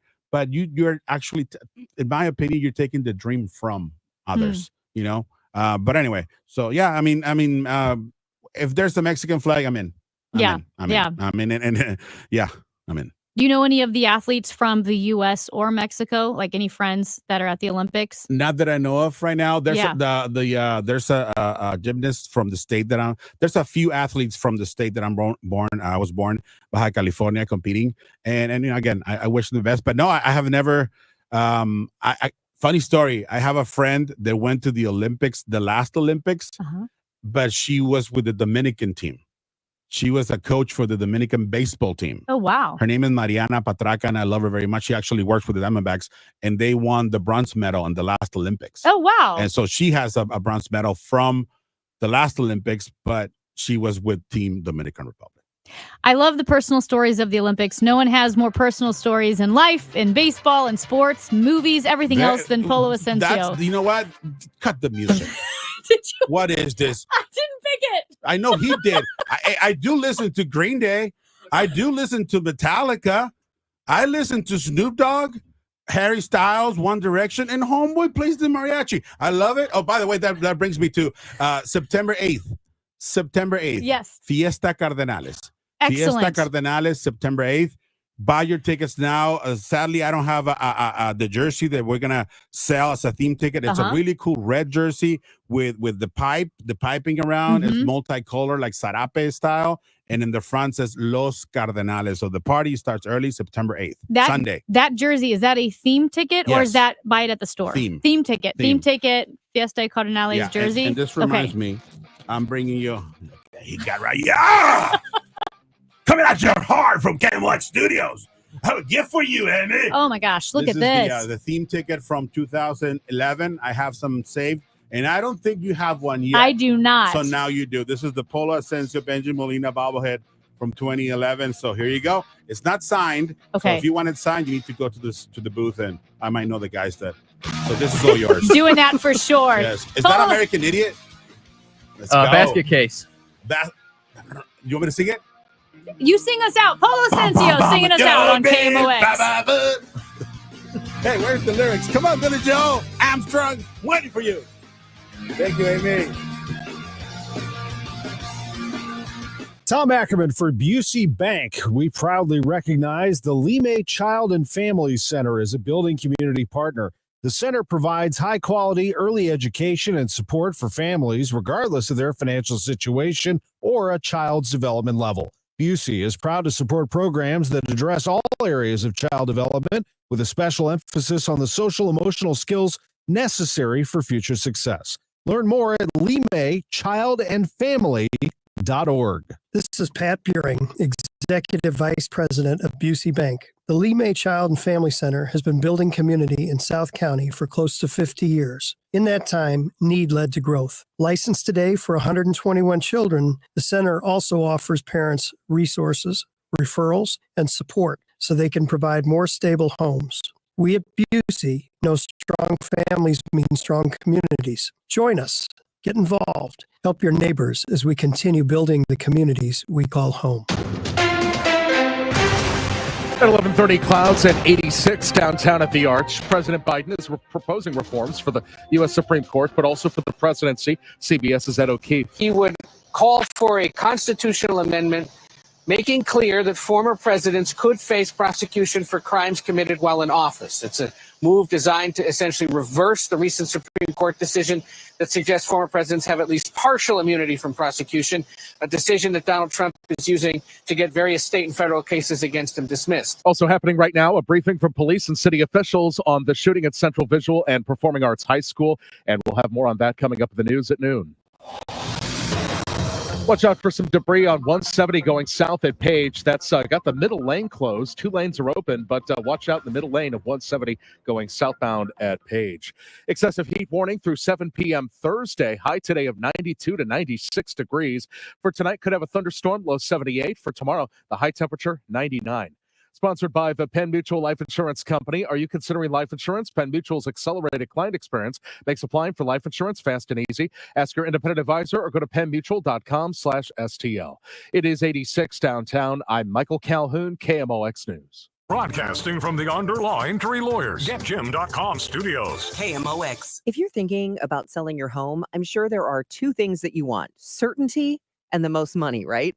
This is Debbie Monterey, and if you've been listening to me for some time, you know that the agent I trust is Gloria Liu with Your Home Sold Guaranteed Realty, St. Louis's real estate expert. Here's why she should be your first call when looking for an agent.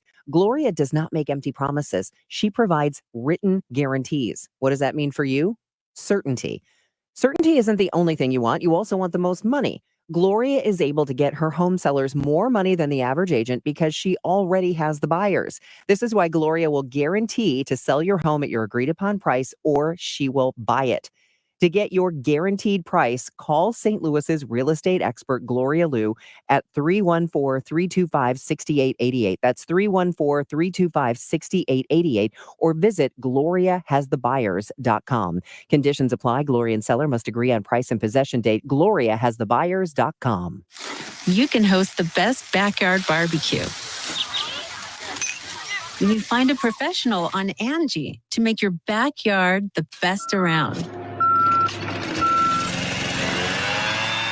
Connect with skilled professionals to get all your home projects done well. Inside to outside, repairs to renovations. Get started on the Angie app or visit Angie.com today. You can do this when you Angie that. Do you feel like you're going through life clouded by doubt? Talk to California Psychics.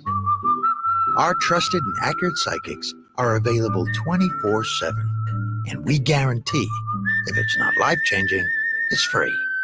Download the app or connect with us at CaliforniaPsychics.com. Right now, new customers get 80% off their first reading. Experience the joy of certainty.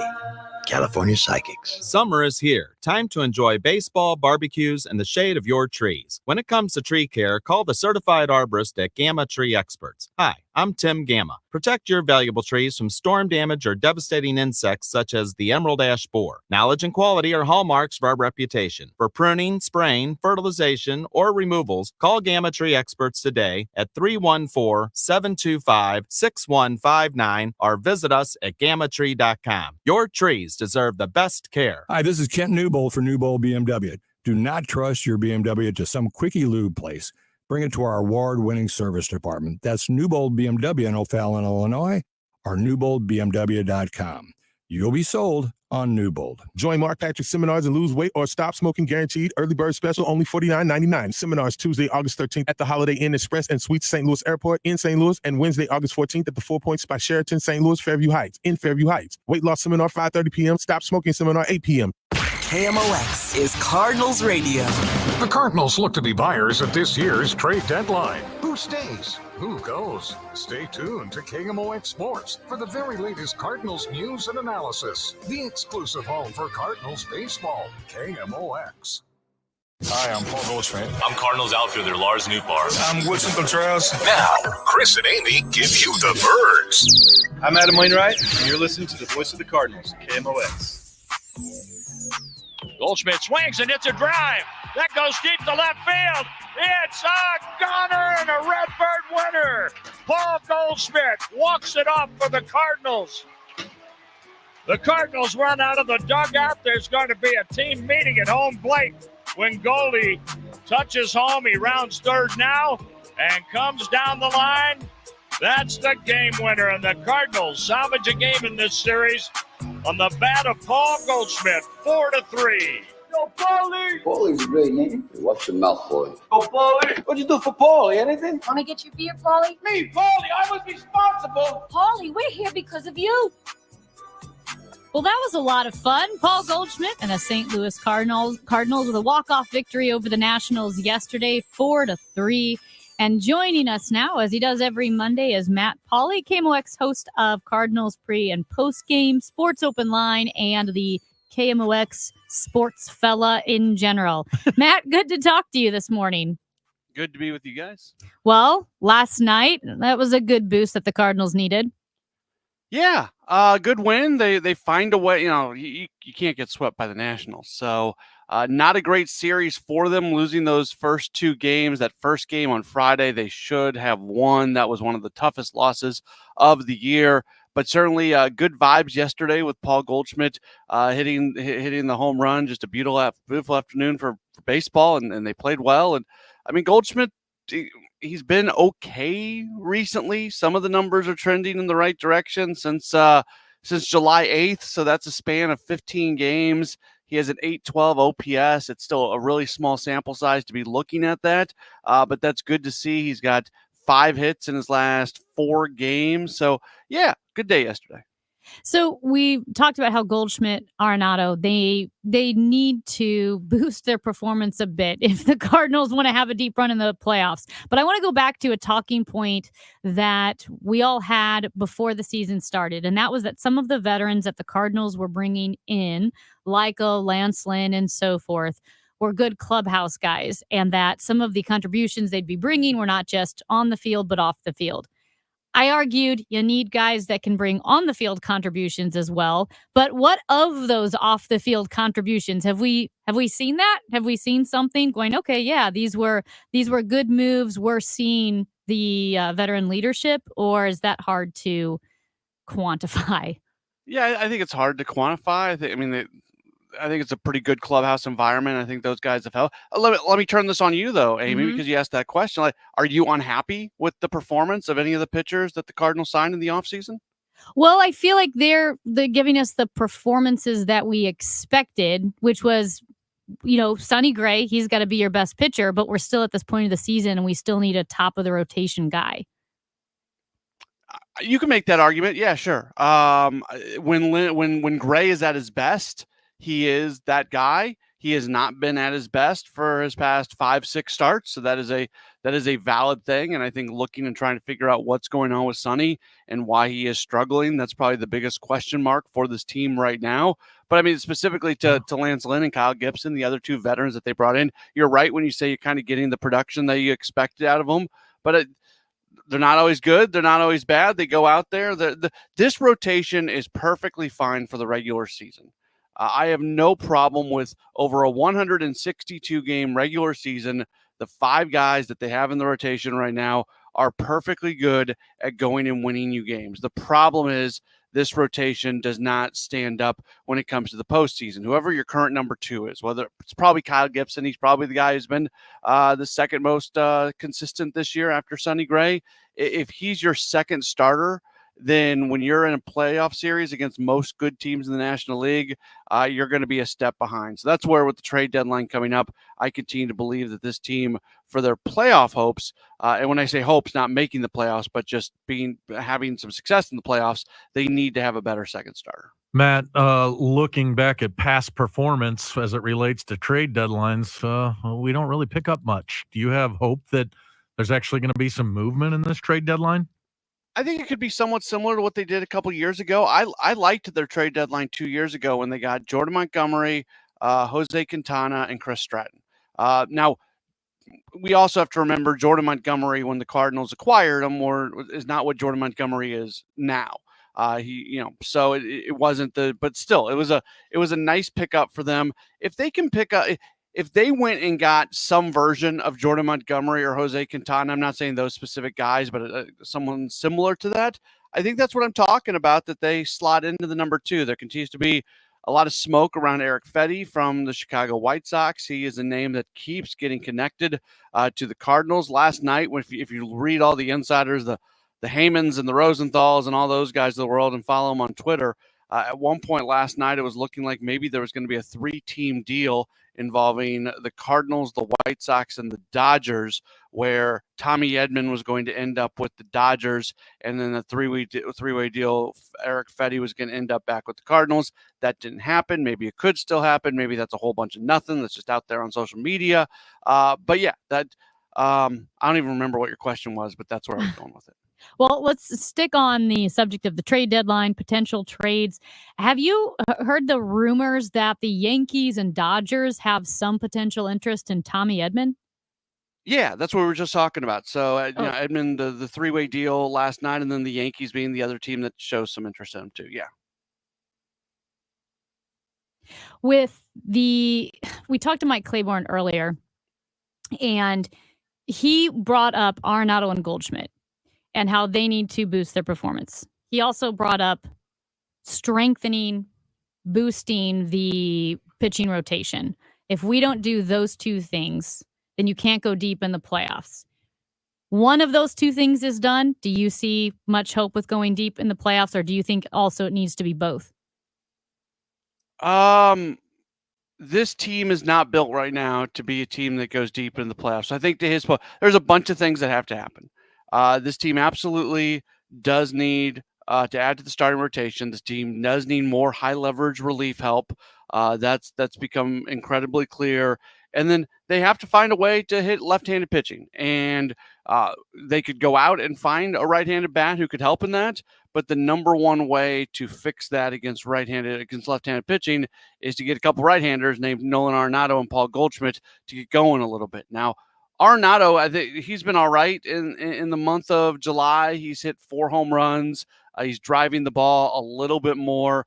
Gave you the Goldschmidt stats since July 8th earlier in our conversation. So that those 2 guys starting to perform better absolutely is the best way for them to start having more success against left-hand starters. So here we start, Matt. The beginning of the week, we're taking on the Texas Rangers here in town, kind of a team that looks a lot like us as in terms of record. What do we need to know about this Texas series? Yeah, so first off, Nathan Eovaldi is going to pitch tonight for the Rangers, and he's a guy who would have always looked really good as a St. Louis Cardinal. Now, the Rangers really want to prove to themselves that they are still in this playoff race. And they're not really so much in the wild card race in the American League, but when it comes to the division, the AL West, They are still in that thing. They're only 4.5 games back of the Astros and Mariners, who are in a virtual tie. So this is the Rangers just got swept by the Blue Jays, and the Rangers have been playing some great baseball up until this past weekend. They had won 5 straight going into that Blue Jays series, and they had proven to themselves that they were still very much in the playoff race. And then all of a sudden they go to Toronto and they get swept in a 3-game series. Tomorrow's the trade deadline. So today's the last opportunity that a team has to really make the decision if they're going to be buying or selling. The Rangers did trade Michael Lorenzen to Kansas City today, but he wasn't super needed for the Rangers. And the Rangers also acquired a former Cardinal in Carson Kelly yesterday, but they really did that because they're not getting a lot of production from their backup catcher, who happens to be another former Cardinal, and Andrew Kisner. So this is just it's a Rangers team that's kind of stuck in no man's land right now, trying to figure out whether or not they're actually playoff contenders or not. Tonight, we've got Cardinals baseball pregame show with you, Matt Pauley, 5:50 p.m. pregame, first pitch 6:45. But did want to mention that Joe Buck and Chip Carey will be together on the broadcast tonight. Yeah, that's they tried to do that earlier this year, and it turned into a rainout because there's been a million rainouts. So they're doing it again tonight. The TV broadcast is going to feature those two, and it's going to be it was really cool the first time they did it. Mm-hmm. Just all the, because even while it was raining, those two guys were together, and there was a lot of stories and a lot of great video that we saw. They're going to try it again tonight. But when you think about the history of baseball broadcasting in St. Louis, for those two guys with those two last names to be able to come together and broadcast is pretty cool. So what we're saying is listen to the game on KMOX, and then you can flip over for a couple of minutes and say, oh, wow, that's special. And then go back to KMOX for the rest of the broadcast and the post-game show with Matt Pauley, right? Yes, yeah. That is correct. That's what we highly recommend. You can listen to Cardinals on the Odyssey app. In case you were wondering, I know a lot of people do, but yep, the Odyssey app, you can listen to the KMOX Cardinals broadcast, the very best on the Odyssey app. Thank you, Matt Pauley. We appreciate it. We will listen to you tonight. All right, sounds great. Thanks, guys. Yo, Paulie, your sister's with me. I'll call you back later. See ya. That is Matt Pauley. Again, we've got the pregame show right here on KMOX 550. First pitch, 6:45. He's Michael Kelley. I'm Amy Markscores. It's the Chris and Amy Show on KMOX. Hey guys, it's Dave and Rachel from The Dave Glover Show. So Smart Mouth is the only mouth rinse in the world that has a chemical reaction that makes sure that your bad breath is gone for 12 hours at a time, which means 24 hours a day, zero bad breath. Yeah, all you have to do is rinse twice and you are covered for 24 hours. That means you never have bad breath. Plus, there's a product to fit whatever your needs are. To learn more, go to their website, smartmouth.com/Glover. And while you're there, you can get a coupon for $2.50 off. If you're trying to sell a home, there's only one agent in town that I trust, Mark and Neil Gelman of eXp Realty. My friends Mark and Neil have the best system, options, and strategies to connect you to the best qualified buyers, getting your home sold fast and for top dollar. Go to thegelmanteam.com. The Muni's 106th season is almost over, but still has some great shows to see. Waitress is running this week with plenty of seats still available. If you haven't seen it yet, hurry, don't miss out. Great music, and the cast is unbelievably talented. All Muni tickets are on sale now. Tickets are still available for some other great shows like In the Heights and Anything Goes. Get yours at muni.org or call 314-361-1900 or head to the box office in Forest Park. See you at the Muni. When you haven't found love, it can feel like everyone else has. It's in every movie, every song, and all the PDA. Looking for love sucks. Thankfully, California Psychics can give you the guidance you need to find the one. We guarantee if your reading isn't life-changing, it's free. And new customers receive 20 minutes for just $20. Visit CaliforniaPsychics.com and experience the joy of certainty. California Psychics. Hi, I'm Angie Hicks, co-founder of Angie. And one thing I've learned is that you buy a house, but you make it a home. Because with every fix, update, and renovation, it becomes a little more your own. So you need all your jobs done well. For nearly 30 years, Angie has helped millions of homeowners hire skilled pros for the projects that matter. From plumbing to electrical, roof repair to deck upgrades. So leave it to the pros who will get your jobs done well. Hire high-quality certified pros at Angie.com. I'm Robert Cornejo. It is an honor to serve as judge for St. Charles County, the community that I am proud to be raising my family in. In my courtroom, I follow the Constitution and the rule of law. I'm not here to legislate from the bench. I'm here to ensure justice is carried out efficiently and fairly. My number one priority as a judge is to make sure this is a safe community for families like mine. Robert Cornejo served in the Missouri House, where he defended the sanctity of life, prevented illegal immigrants from receiving taxpayer-subsidized tuition, fought against big government, and strengthened our Second Amendment rights. Judge Robert Cornejo is endorsed by the St. Louis County Police Association and Eastern Missouri Coalition of Police for his work to keep St. Charles County safe. Judge Cornejo also has the support of local firefighters. When you cast your vote, I hope that you will allow me, Judge Robert Cornejo, to be the next circuit judge for St. Charles County. Paid for by friends of Robert Cornejo. Allison Onder, Treasurer. I'm Debbie Monterey, and I see more clearly thanks to the doctors at Ophthalmology Associates. Make your appointment today at 314-966-5000 or online at youridoc.com. What do Donna Vogt, Janet Williams, Susan Honor, and Jonathan Erst have in common?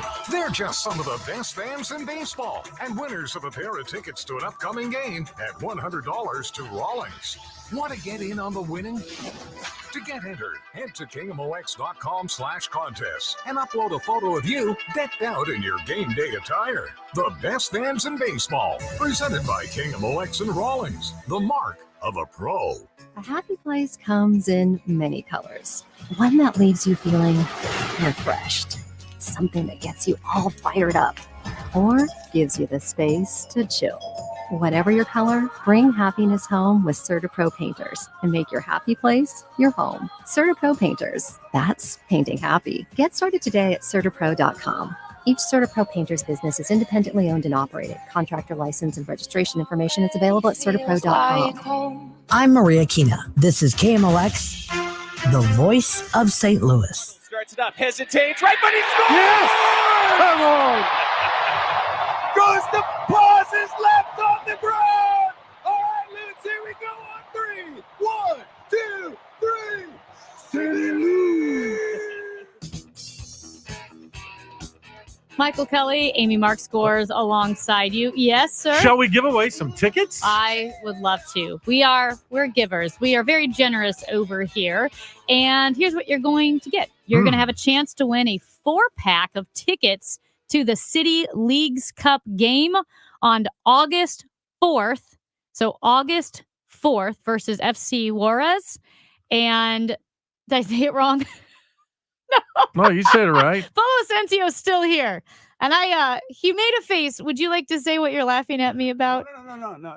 No. You just said Juarez the way you say Juarez. People who don't speak Spanish? Yeah, okay. and I get it. And like I butchered some words in English. Yeah. It just, like the when I was smiling, more like, oh, how cute. More than laughing at you. Okay. Or that you tried your best to sound as, Juarez. Juarez.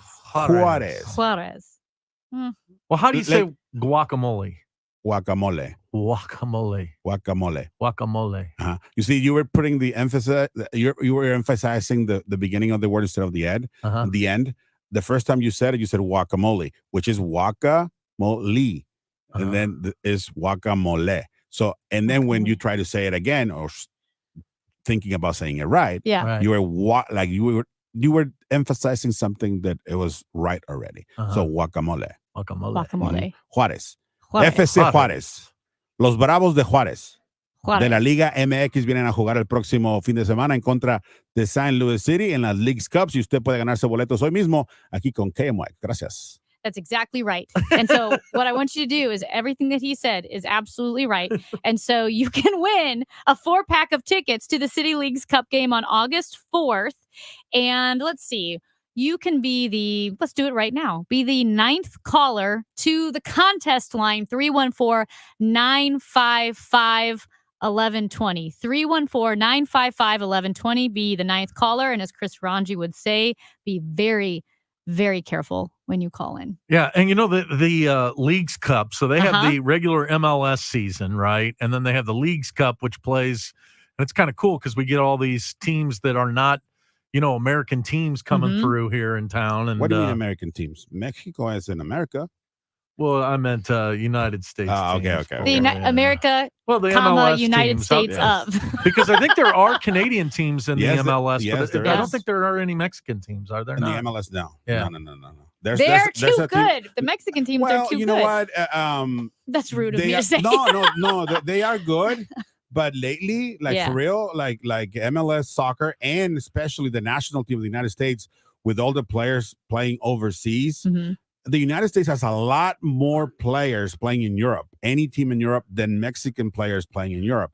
And when you put the national team together, that's a huge difference of level of play, level of training, level of recognizing the new game of soccer or football. How about that, Polo, though? Because Latin American players dominate in baseball, but soccer is a big sport there as well. What's the pressure on kids in Latin America to pick a sport like that? Well, in Mexico, again, I'm just happy to be Mexican and to be born where I was, because I was always exposed to all kinds of different sports: football, basketball, obviously soccer, baseball, even hockey a little bit. In San Diego, they didn't have a hockey team, but I found a way to at least listen or see what the LA Kings were doing back then. So the pressure, I think, is more in South America.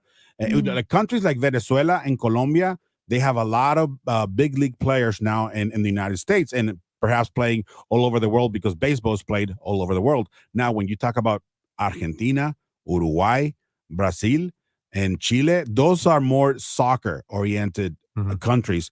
And for Argentina and Brazil to not make it to a final or at least to semifinals in any international tournament, it's a failure. Yeah. It's a big failure. All right, we've got like less than a minute left, but I want to ask you about something that I feel very passionate about. Yes. I am against draws, against ties in Major League Soccer.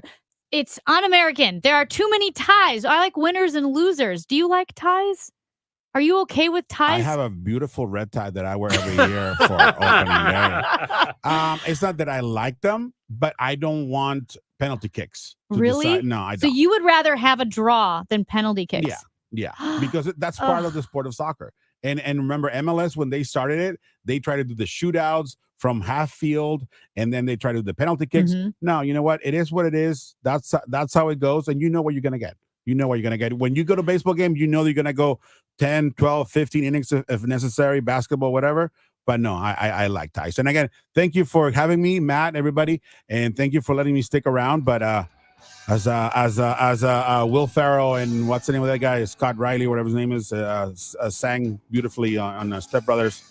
Time to say goodbye. Adios. Time to say goodbye. Con te partirò. He is Polo Asensio, Spanish language Opera broadcast, singer. play-by-play announcer Friend for of the St. Oprah. Louis Cardinals, a friend of Oprah, a friend of mine, one of the finest you will ever meet. He's Michael Kelley. I'm Amy Mark Scores. We've got more news headlines coming up. Plus, you heard the breaking news that President Joe Biden has released his ideas for Supreme Court reform. We've got Greg Storr, Bloomberg News Supreme Court reporter, in the next hour. What if I told you your home movies are already past their prime? It's true. The magnetic tape used in VHS and camcorder tapes only lasts between 10 to 20 years, which means your baby's first steps, weddings, and family vacations are fading away as we speak. Digitizing your old media with Legacy Box stops this fading process in its tracks. And by preserving your recordings, they're safe forever. Legacy Box is simply the best way to preserve your past, which is why they've been trusted by over 1 million families. Your memories are meant to be shared, not chewed up by the VCR or worn away with time. For a limited time, you can convert your tapes to digital for just $9 a tape.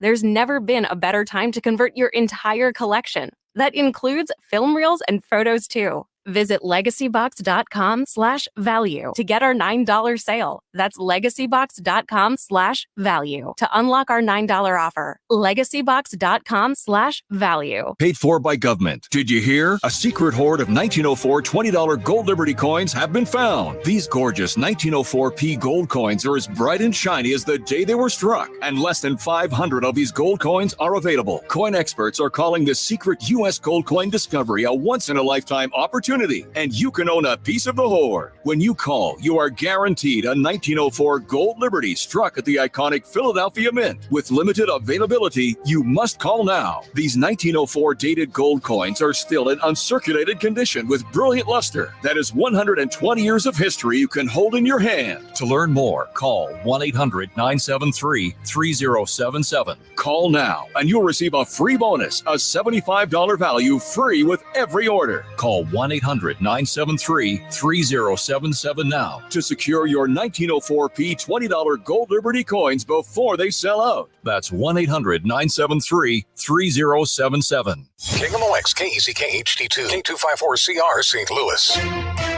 The home of the Cardinals, KMOX. Always live on the free Odyssey app.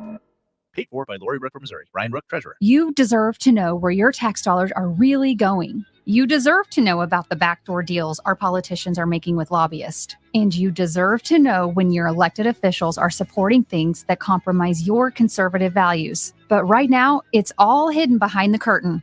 As your next Missouri State Treasurer, I will publish the full story of our state's spending in one easy-to-use website. Vote for me, Lori Rook, in the August 6th Republican primary, because you deserve to know. Well, the word is definitely getting out because Genesis of St. Charles had a record month in June, with people stopping in to see the beautiful new showroom and the incredible selection of gorgeous Genesis vehicles. And if you stop in to Genesis of St. Charles, ask about their July specials. Too many to list right now, but I can tell you 5.99% APR financing for 72 months on most Genesis models with approved credit. A quarter-mile east of Mid-Rivers Mall Drive off 70 or online at genesisofstcharles.com.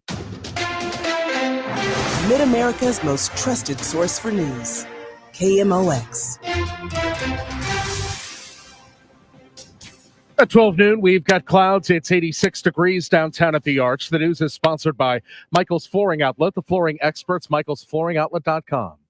The St. Louis Police Department just wrapping up a news conference regarding the CVPA shooting that happened almost 2 years ago. October will mark 2 years. They essentially said that it has taken them this length of time to complete the investigation because of all the video that they've had to go through, all the different sources that they've had to talk with. What's interesting about this is they are going to release 2 of the videos publicly on Wednesday. Not until Wednesday. They decided to do it this way so as not to traumatize the police officers anymore that were involved, or certainly the victims' families. And the victims' families were allowed to see that video prior to it going public. Reporting from police headquarters, Maria Aquina, KMOX News. President Biden is proposing some major reforms affecting the U.S. Supreme Court. CBS News correspondent Ed O'Keefe is in Austin, Texas. Have the 9 justices on the Supreme Court follow an enforceable code of conduct similar to the one used by all other federal judges.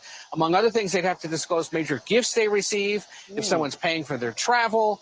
And it's also calling on them to recuse themselves from cases in which their spouse might have a financial or other kind of conflict of interest. Israel and the U.S. are blaming a deadly weekend strike on Israel on Lebanon's Iran-backed Hezbollah. It's raising fears again about a broadening of the war in Gaza. CBS News correspondent Cammie McCormick. Despite the attack in the Golan Heights, the White House doesn't believe it needs to result in an escalation. The National Security Council's John Kirby. There's no reason that the outcome of this weekend's attacks has to be some all-out war. Israeli Prime Minister Netanyahu has vowed a severe response. No nation should have to live with the threats that the Israeli people are having to live with right next door. But Kirby said the White House still believes there's time and space for diplomacy. CBS's Jamie Yuccas in Paris looks at how the Americans are doing at the Summer Olympics. No women's team is more popular and dominant than USA Gymnastics, which soared through qualifier Sunday. Hello!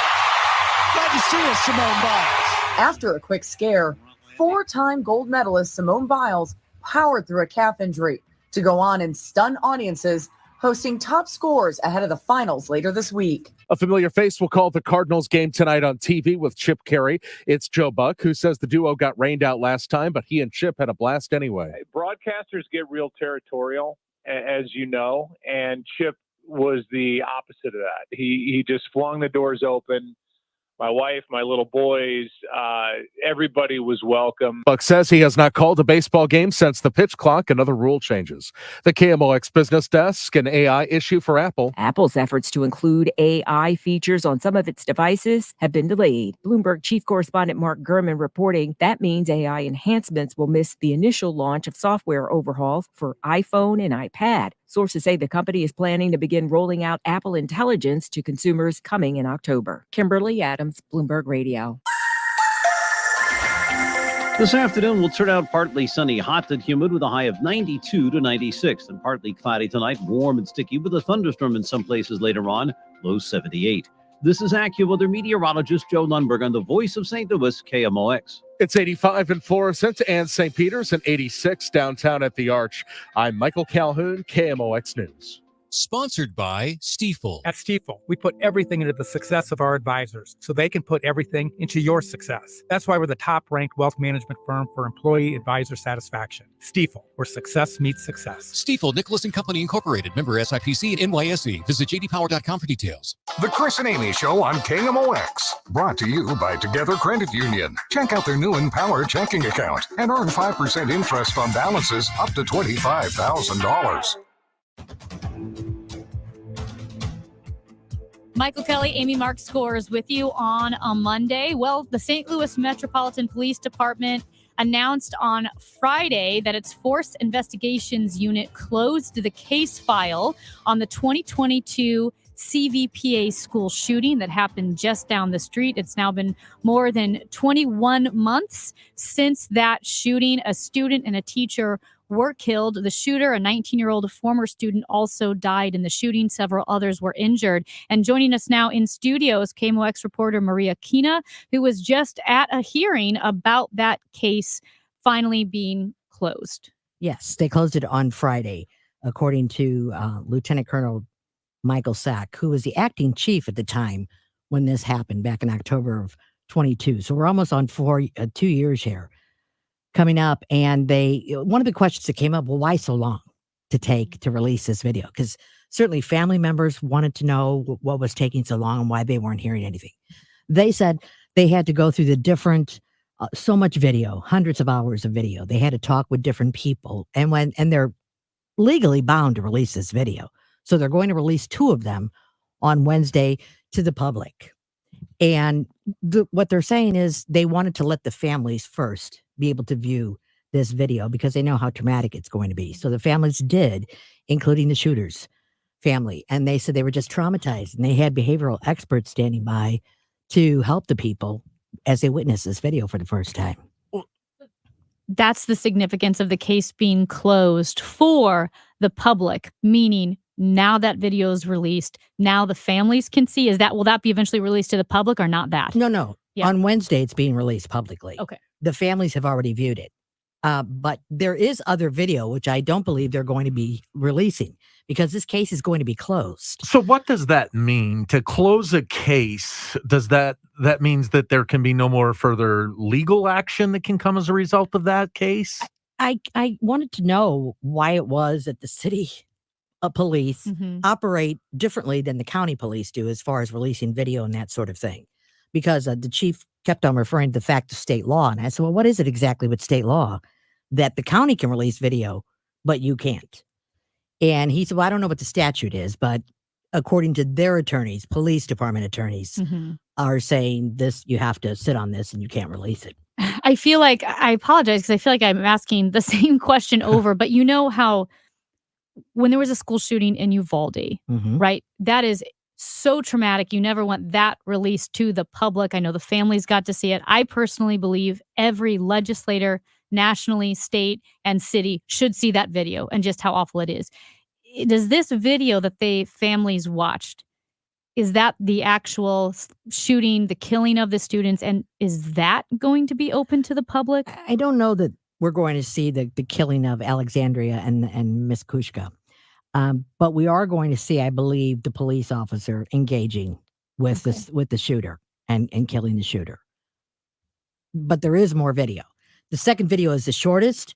The first one is where they're just going in. The police are going in and they're seeing the security officers and there's no sound to that video, that first one. There will be sound on the second one. Anything else from that meeting that you got back from today that surprised you, left you with questions, or answered any questions? One of the things I asked of the school, has anything changed as far as arming the security officers? And they said they've gone through that, talked with different sources, including the FBI, and they thought it was best not to have the regular security officers that are there on a day-to-day basis, to have them armed. They have other St. Louis Public School security officers who are armed and roam around the entire city and come in when there's a situation. But, time is of the essence when you're dealing with an active shooter. Obviously, it was a tragic event. We still live with the repercussions, and the families are living with it. Anything that the police took away from this that they are processing and using? A lot of people say that this was one of the quickest responses ever to a police shooting. Was that something that they're studying to learn how to make sure that we don't have these happen again? I think they are. That was one of the things that they brought up, that they are trying to, since that time, they've gone over painlessly different ways that they can harden the schools, make them more secure so that this happens and it's more difficult for a shooter to come in there. But I guess the thing that got me was just the fact that 2 years for this investigation.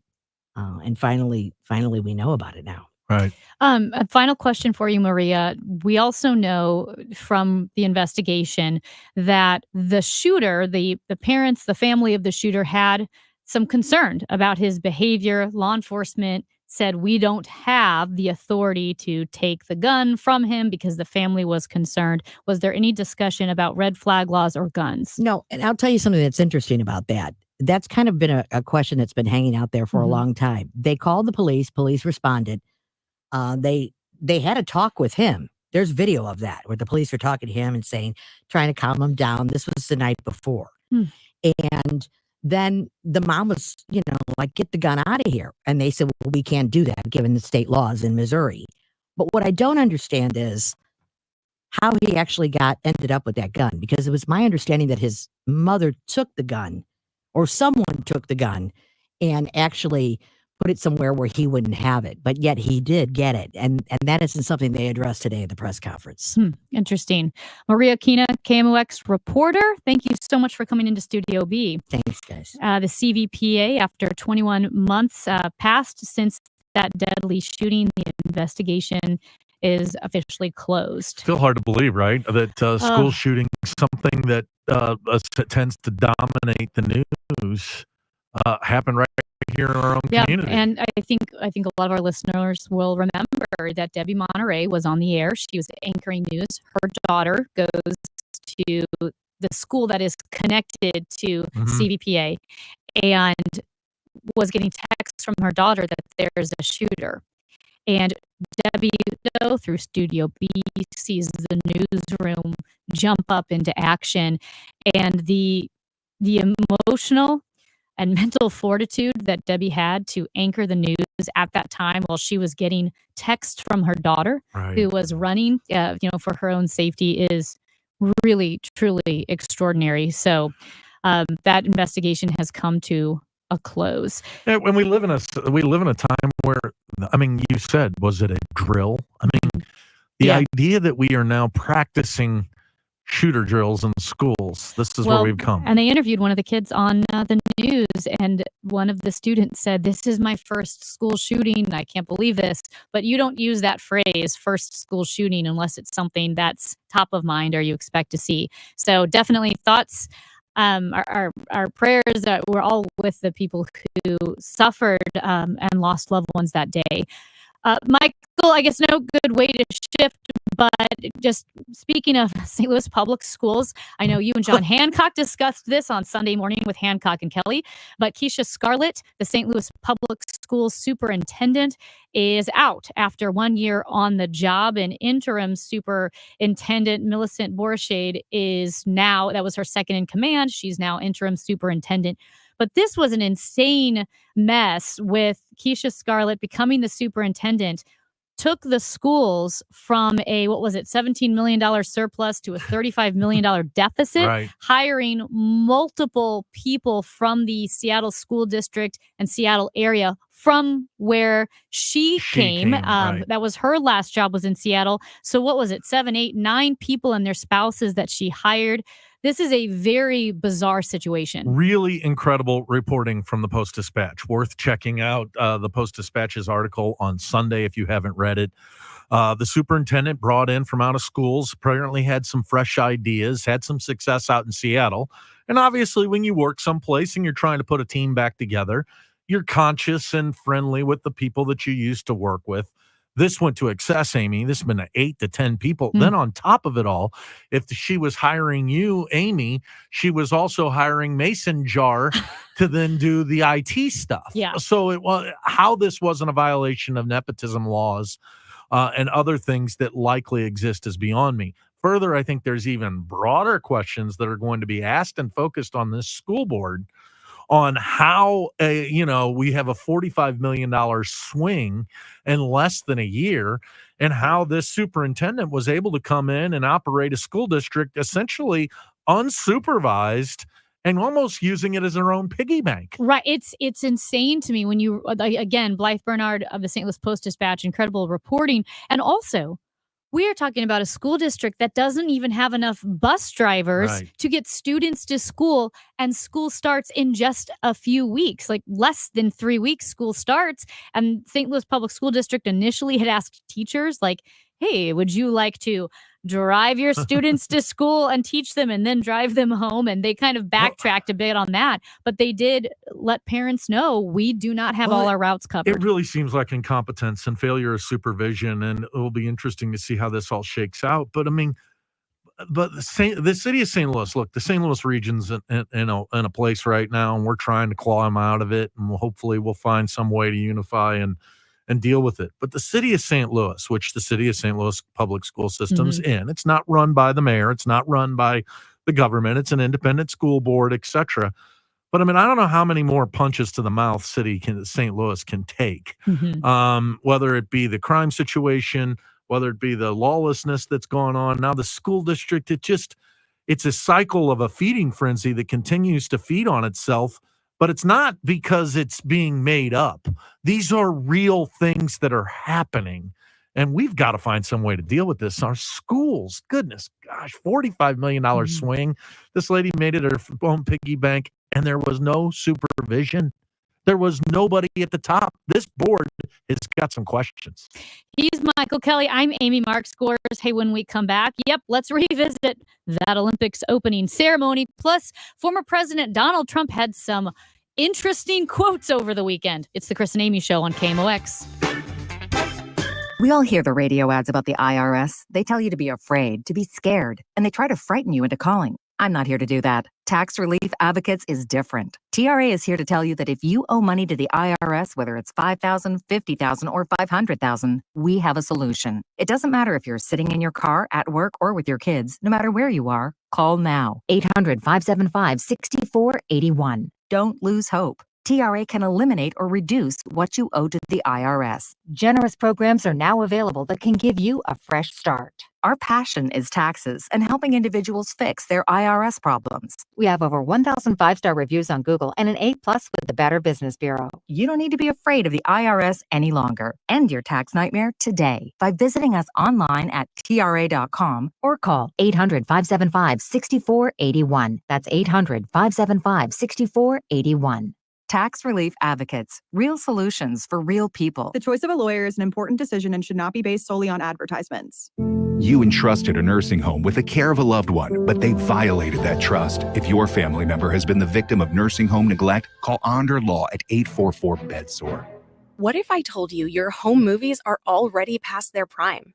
It's true. The magnetic tape used in VHS and camcorder tapes only lasts between 10 to 20 years, which means your baby's first steps, weddings, and family vacations are fading away as we speak. Digitizing your old media with Legacy Box stops this fading process in its tracks. And by preserving your recordings, they're safe forever. Legacy Box is simply the best way to preserve your past, which is why they've been trusted by over 1 million families. Your memories are meant to be shared, not chewed up by the VCR or worn away with time. For a limited time, you can convert your tapes to digital for just $9 a tape. There's never been a better time to convert your entire collection. That includes film reels and photos too. Visit legacybox.com/value to get our $9 sale. That's legacybox.com/value to unlock our $9 offer. Legacybox.com/value. Patriots like President Trump never stop fighting for their country. Because Trump knows America's on life support and says Dr. Bob Onder can help him save it.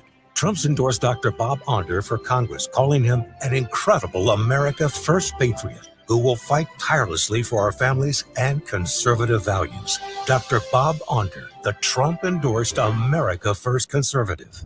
Kurt Schaefer is different. Trump calls Schaefer weak on MAGA because Trump knows his record, voting to let foreign-owned entities buy up Missouri farmland. Now China owns over 40,000 acres. And Schaefer's campaign took $30,000 from a Chinese-owned company. He won't make America great. He'll make China rich. If given the chance, Schaefer will do it again. Win It Backpack is responsible for the content of this ad. Paid for by Win It Backpack. Not authorized by any candidate or candidates committee. WinItBackpack.com. Paid for by government. Did you hear? A secret hoard of 1904 $20 gold Liberty coins have been found. These gorgeous 1904p gold coins are as bright and shiny as the day they were struck, and less than 500 of these gold coins are available. Coin experts are calling this secret U.S. gold coin discovery a once-in-a-lifetime opportunity, and you can own a piece of the hoard. When you call, you are guaranteed a 1904 gold Liberty struck at the iconic Philadelphia Mint. With limited availability, you must call now. These 1904 dated gold coins are still in uncirculated condition with brilliant luster. That is 120 years of history you can hold in your hand. To learn more, call 1-800-895-7664. Call now, and you'll receive a free bonus, a $75 value free with every order. Call 1-800-895-7664 now to secure your 1904p $20 gold Liberty coins before they sell out. That's 1-800-895-7664. We all have someone we love, like the favorite lyric in our favorite song. You can't imagine life without them. So tell them today, I love you. Get screened. It could help save their life. Visit cancer.org/getscreened to learn more. At KMOX, our focus is you, your go-to station for local news that matters to St. Louis and the region. The voice of St. Louis, KMOX.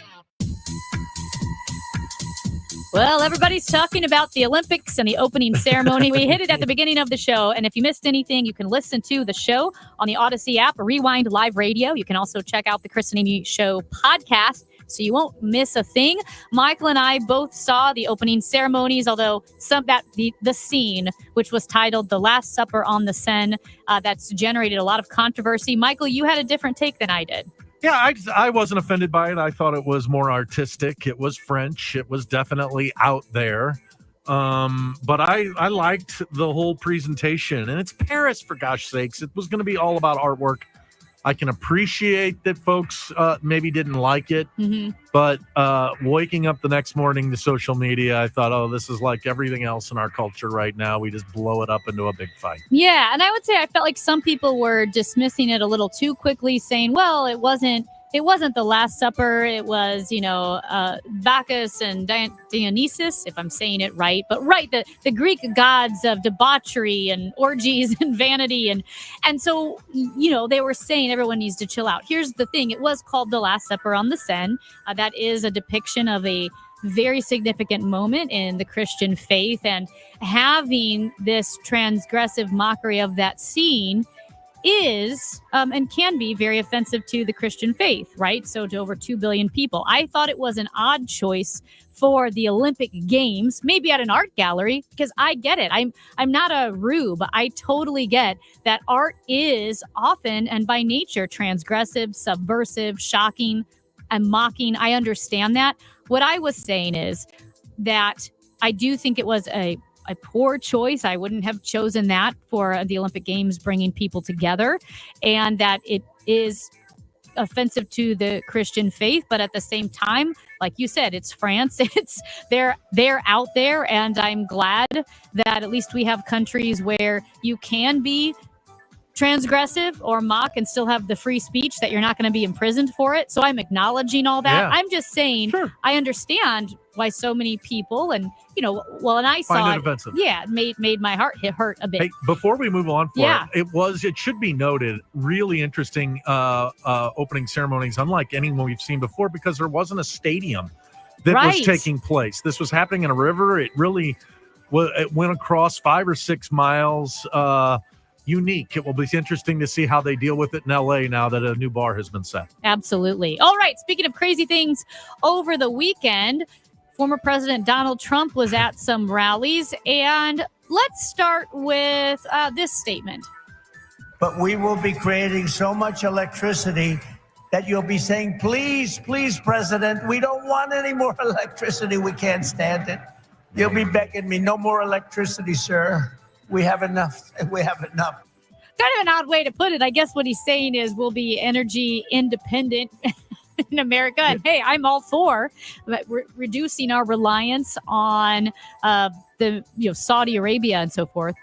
I don't know that we'll have so much electricity that we're asking for him to stop giving us electricity. At the end of the day, President Trump is an entertainer. And I think he was trying to make that argument. And of course, his vocabulary is so limited that he says the same type of stuff all the time that I chalk it up for just another Trumpism. Well, that was then your appetizer for the big Donald Trump quote of the weekend. Christians, get out and vote just this time. You won't have to do it anymore. 4 more years. You know what? It'll be fixed. It'll be fine. You won't have to vote anymore, my beautiful Christians. I love you, Christians. I'm a Christian. I love you. Get out. You got to get out and vote. In 4 years, you don't have to vote again. Okay, first of all, I don't know if he was he accidentally snorted some of Don Jr.'s cocaine, because that was bizarre. I mean, my beautiful Christians, I love you. As a Christian, I'm pretty creeped out by that. How did you interpret what he said about Christians not having to vote in 4 more years? Because I can see all sides of it. I know that what he was trying to say is, if you go do this, we're going to stem the tide. Having said that, I would take it the exact way, and did take it the exact way that many people on the left are taking it, because this man's behavior in the past has shown us that he does not necessarily protect or stand by many of the principles of democracy, and voting would be one of those things that are in question. So I see the broader point he was making. I appreciate the point the Democrats are making. And I think net, this is a loser for Donald Trump, because many people still have January 6th threats on the mind. And here's the man saying, you'll never have to vote again. And that's the thing. It's the specter of January 6th that is the lens through which everyone is interpreting this comment, that it'll be fixed. You won't have to vote again. And it does come across that he's saying he's putting an end to elections. I honestly, honest to goodness, because as you mentioned, he speaks at like a 3rd grade level. That's it's objective. It's the truth, right? It's the same words. What he was actually saying is, come out and vote this time. Right. You won't have to go out and vote in 4 years, because I'm going to fix everything. Exactly. Right. Just come out and vote. Yes. And you got it. And that's truly how I think he meant it. I understand why you wouldn't want to give him the benefit of a doubt because of January 6th. You can't. But I truly believe that Donald Trump was not saying he was going to put an end to American elections. So saw an interesting interview last night with Liz Cheney, where somebody had said, hey, you had questioned in the past whether or not democracy would be in jeopardy. And she said, no, I believe he meant exactly what he said. So there are some out there that believe that he really wants to end democracy. There are others who believe, the smaller point that he said.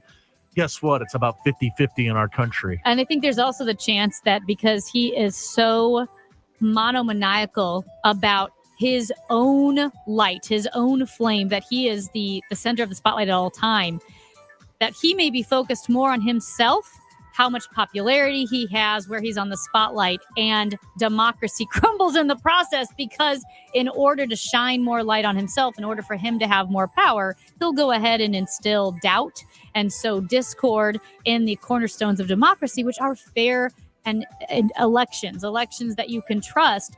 you cannot start to kick those cornerstones down just for your own gain. So he was on a roll, but maybe he's changed. I want to be nice. They all say, I think he's changed. I think he's changed since 2 weeks ago. Something affected him. No, I haven't changed. Maybe I've gotten worse, actually, because I get angry. So anyway, there's that. And that's the truest thing Donald Trump has said. He shows you who he is. He says things, he does it, he delivers exactly who he is. Interpret it the way you want. Michael Kelley, Amy Mark scores next. Greg Storr, Bloomberg News Supreme Court reporter on Joe Biden's Supreme Court reform proposition. CARE STL Health proudly hosts Project O, the 5th annual opioid awareness walk run in Forest Park, August 3rd. Choose from a 5K or 1 mile route. Registration is free, with donations appreciated. There will be giveaways and awards for attendees. Join CARE STL Health as they amplify awareness of the opioid crisis, honor those lost to addiction, and bring together community resources to support those affected by the opioid epidemic. CARE STL Health Project O walk run is Saturday morning, August 3rd in Forest Park. Visit carestlhealth.org to register. When you want a brand new kitchen, there's nothing to it. There's a brand new way to do it. 3-day kitchen and bath. Maureen talks about her experience using 3-day kitchen and bath. I had for years been dreaming how I wanted my kitchen down to every detail. When 3-day kitchen and bath came, they were thrilled to death that I knew exactly what I wanted. They came back with a drawing and it was perfect. It was exactly what I wanted. They came in, they did their thing, and it turned out as perfect as I imagined it. The quality of it is beautiful. It's amazing. It is beautiful. They were efficient. They were trustworthy. The recommendations were unquestionable. And they were going to do exactly what I wanted. I had a lovely experience. Start your remodel today by visiting 3daykitchen.com. At 3-day kitchen and bath. I'm John Morgan of Morgan & Morgan. Today, we're the largest injury firm in the world, and I'm thankful to you for trusting us all these years. We'll always be here for the people, not the powerful. Injured? The choice is easy. Morgan & Morgan. Visit forthepeople.com for an office near you. At 12:30, Sun 87 downtown at the Arch. St. Louis police just gave an update on the 2022 shooting that killed 2 people at Central Visual and Performing Arts High School. Surveillance video will be released on Wednesday, including footage that tracks the killer's path through the school. Police say the case file was officially closed last Friday. Cardinals avoid the sweep Sunday afternoon. They bookend the win with home runs in the first from Wilson Contreras, and then the walk-off solo shot in the ninth from Paul Goldschmidt as the Cardinals win it 4-2-3 over the Nationals. The Cardinals improved to 54-51, and now they welcome in the Rangers to Busch Stadium. That begins a 3-game series tonight. It's a 6:45 first pitch. Andre Palante will throw it. Our pregame coverage here on KMOX gets underway at 5:50. That's your Redbird Report. I'm Joe Pott, KMOX Sports. Excessive heat warning through 7 p.m. Thursday. Today's high up to 96. For tonight, thunderstorms, low 78. For tomorrow, thunderstorm and spots late in the day with a high of 99. Sponsored by GL International Realty. Planning to sell your home? Work with the very best. Gloria Liu with Your Home Sold Guaranteed Realty will guarantee to sell your home at your price or she will buy it. Visit GloriaHasTheBuyers.com. Right now, Sun 87. I'm Michael Calhoun, KMOX News. Broadcasting from the Underline Tree Lawyers. GetJim.com studios. KMOX. Summer is here. Time to enjoy baseball, barbecues, and the shade of your trees. When it comes to tree care, call the certified arborist at Gamma Tree Experts. Hi, I'm Tim Gamma. Protect your valuable trees from storm damage or devastating insects such as the emerald ash borer. Knowledge and quality are hallmarks of our reputation. For pruning, spraying, fertilization, or removals, call Gamma Tree Experts today at 314-725-6159 or visit us at gammatree.com. Your trees deserve the best care. This is Christina Strait with Strait Realty reminding you, why pay more than 4? In 2003, we had a dream to start a real estate company that would revolutionize the real estate market. Now, 20 years later, after navigating through the many market's ups and downs, we know exactly how to help you in this challenging time. I'm Christina Strait, owner of Strait Realty. Don't give away your hard-earned equity. Give us a call today, 314-441-4444, 314-441-4444. on all fours. And remember, why pay more than four? Straight Realty is a licensed broker in the state of Missouri. I'm Tom Ackerman with this month's Siteman Cancer Center Spotlight, and we are focusing on mental health. Joining me is Dr. Jessica Vanderland, psychologist with Siteman. We offer a number of therapy groups for Siteman patients and their families. These are all, again, focused on cancer-related distress and issues. We also provide short-term individual therapy. Again, cancer focused. Special thanks to Siteman Cancer Center, national leaders in cancer. For more information, go to siteman.wustl.edu. Just imagine being walked all over for 36 years. Who would do that? The great customers of Reinhold Flooring, that's who. For over 3.5 decades, Reinhold Flooring has been the mecca for carpet, hardwood, vinyl, laminate, and area rugs. Reinhold Flooring is customer-driven with a focus on top-quality products and installations from the best team in the business. So come on in and walk all over your next flooring at Reinhold Flooring. Visit them at 5429 Telegraph Road in St. Louis or online at reinholdflooring.com. I'm Dave Glover, and I see clearly now thanks to the doctors, Dr. Greg Birdie, Ranjan Maholtra, Robert Brusati, Andy Royer, and Samuel Barry. You can too. Just go to youridoc.com. I'm Dave Glover. This is KMOX, the voice of St. Louis.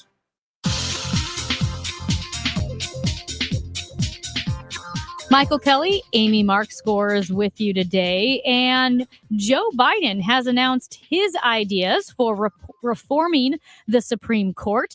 It would include an 18-year term limit for Supreme Court justices. A president would appoint a new justice every 2 years, and there would also be binding, enforceable an ethics code that would go along with that as well. And I have questions, and I find it a bit confusing, and so we welcome in Greg Storr, Bloomberg News Supreme Court reporter. Greg, thank you so much for joining us today. Always a pleasure to be on.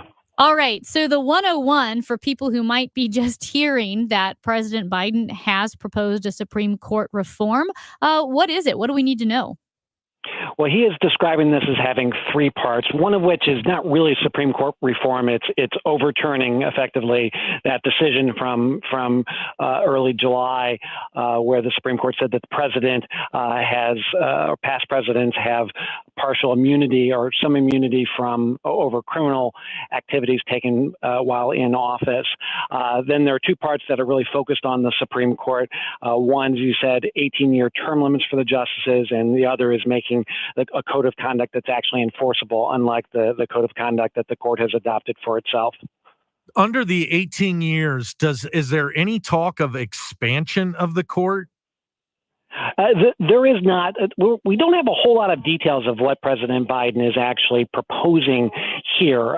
He is talking about a system where a justice would serve just 18 years, and it's not clear what exactly happens at the end of that 18 years. There have been some proposals, for example, coming out of that commission that Biden appointed early in his term, a proposal that would have let justices take kind of a different status on the court, not be a full member after that 18 years. So we don't really have the details on what this would be, but it's not just adding seats, which is kind of a whole separate category of proposals. So this was his first kind of public, formal foot in the ring on this particular subject. What would be the process for changing the rules the way that we pick Supreme Court justices and imposing some of the things the president's suggesting? Yeah, that's a really good question. So on the code of conduct, that is something that Congress could do with the president's signature. On the term limits, it's a little trickier. A lot of constitutional scholars say that can happen only with a constitutional amendment.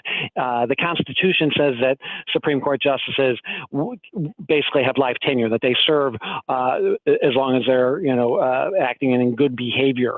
And so there's some real question if Congress were just to pass something that says Supreme Court justices' terms are only 18 years. There's some real questions about whether that would be constitutional. And of course, it would be the Supreme Court itself that would determine that. The proposal, what we've seen from President Biden so far, doesn't really get into those details about exactly what mechanism he sees for putting something like this in place. I know you're never supposed to do math on air, but if the president is appointing a new judge every 2 years and those limits for the judge expire in 18 years, does the algorithm take into account the current judges and that somehow that process would not add? Does the math work out so that it doesn't add judges? Yeah, that's another question, and we don't really have an answer for that. That is one of the sticking points in this sort of thing. What do you do about the existing Supreme Court justices? What happens to them? Are they essentially grandfathered and they get to keep their life tenure? Or are you trying to impose limits on them? And if so, how is that constitutional? Those are all very real questions that, if something like this is actually going to become something that we're seriously considering as a country, those are going to have to be addressed. I was a bit surprised by those who came out in favor of term limits for Supreme Court justices, meaning generally, Joe Biden. He is a Democrat, more on the left. You're going to assume, well, if he wants this done, those on the right are going to disagree. But Stephen Calabrese is the co-chairman of the board of directors of the Federalist Society. He thinks that term limits would depoliticize the court and promote the rule of law. And Ilya Shapiro of the Manhattan Institute, also right-leaning, said that he thinks term limits could help restore confidence in the confirmation process and eliminate public concerns about aging justices. So you're seeing some prominent political figures on the right, or at least commentators, think tanks, whatever it may be, saying that this might be a good idea too. Do you see this as a bipartisan issue? Well, I think it's fair to say this has more bipartisan appeal than just adding seats to the Supreme Court. The devil may be in the details that we've already talked about. There are, as you say, a lot of folks who look at the system we have, look back to the founding of the country, where we weren't imagining that a justice would be appointed and then want to serve for 30 or 35 years. And we weren't necessarily imagining that the court would become such a politicized institution as it is today. A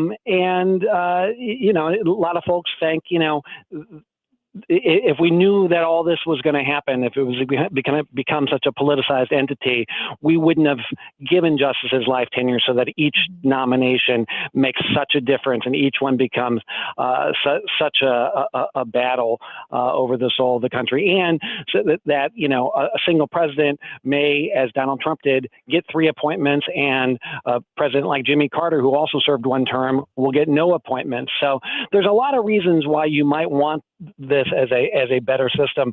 The real question is how we will get there. So the president announced this today. He's about 4 months from irrelevancy. He'll be leaving the White House and moving on. Was this, as a court watcher and a court reporter, is this being perceived as a true policy objective, or is this being used for political purposes as we're nearing an election?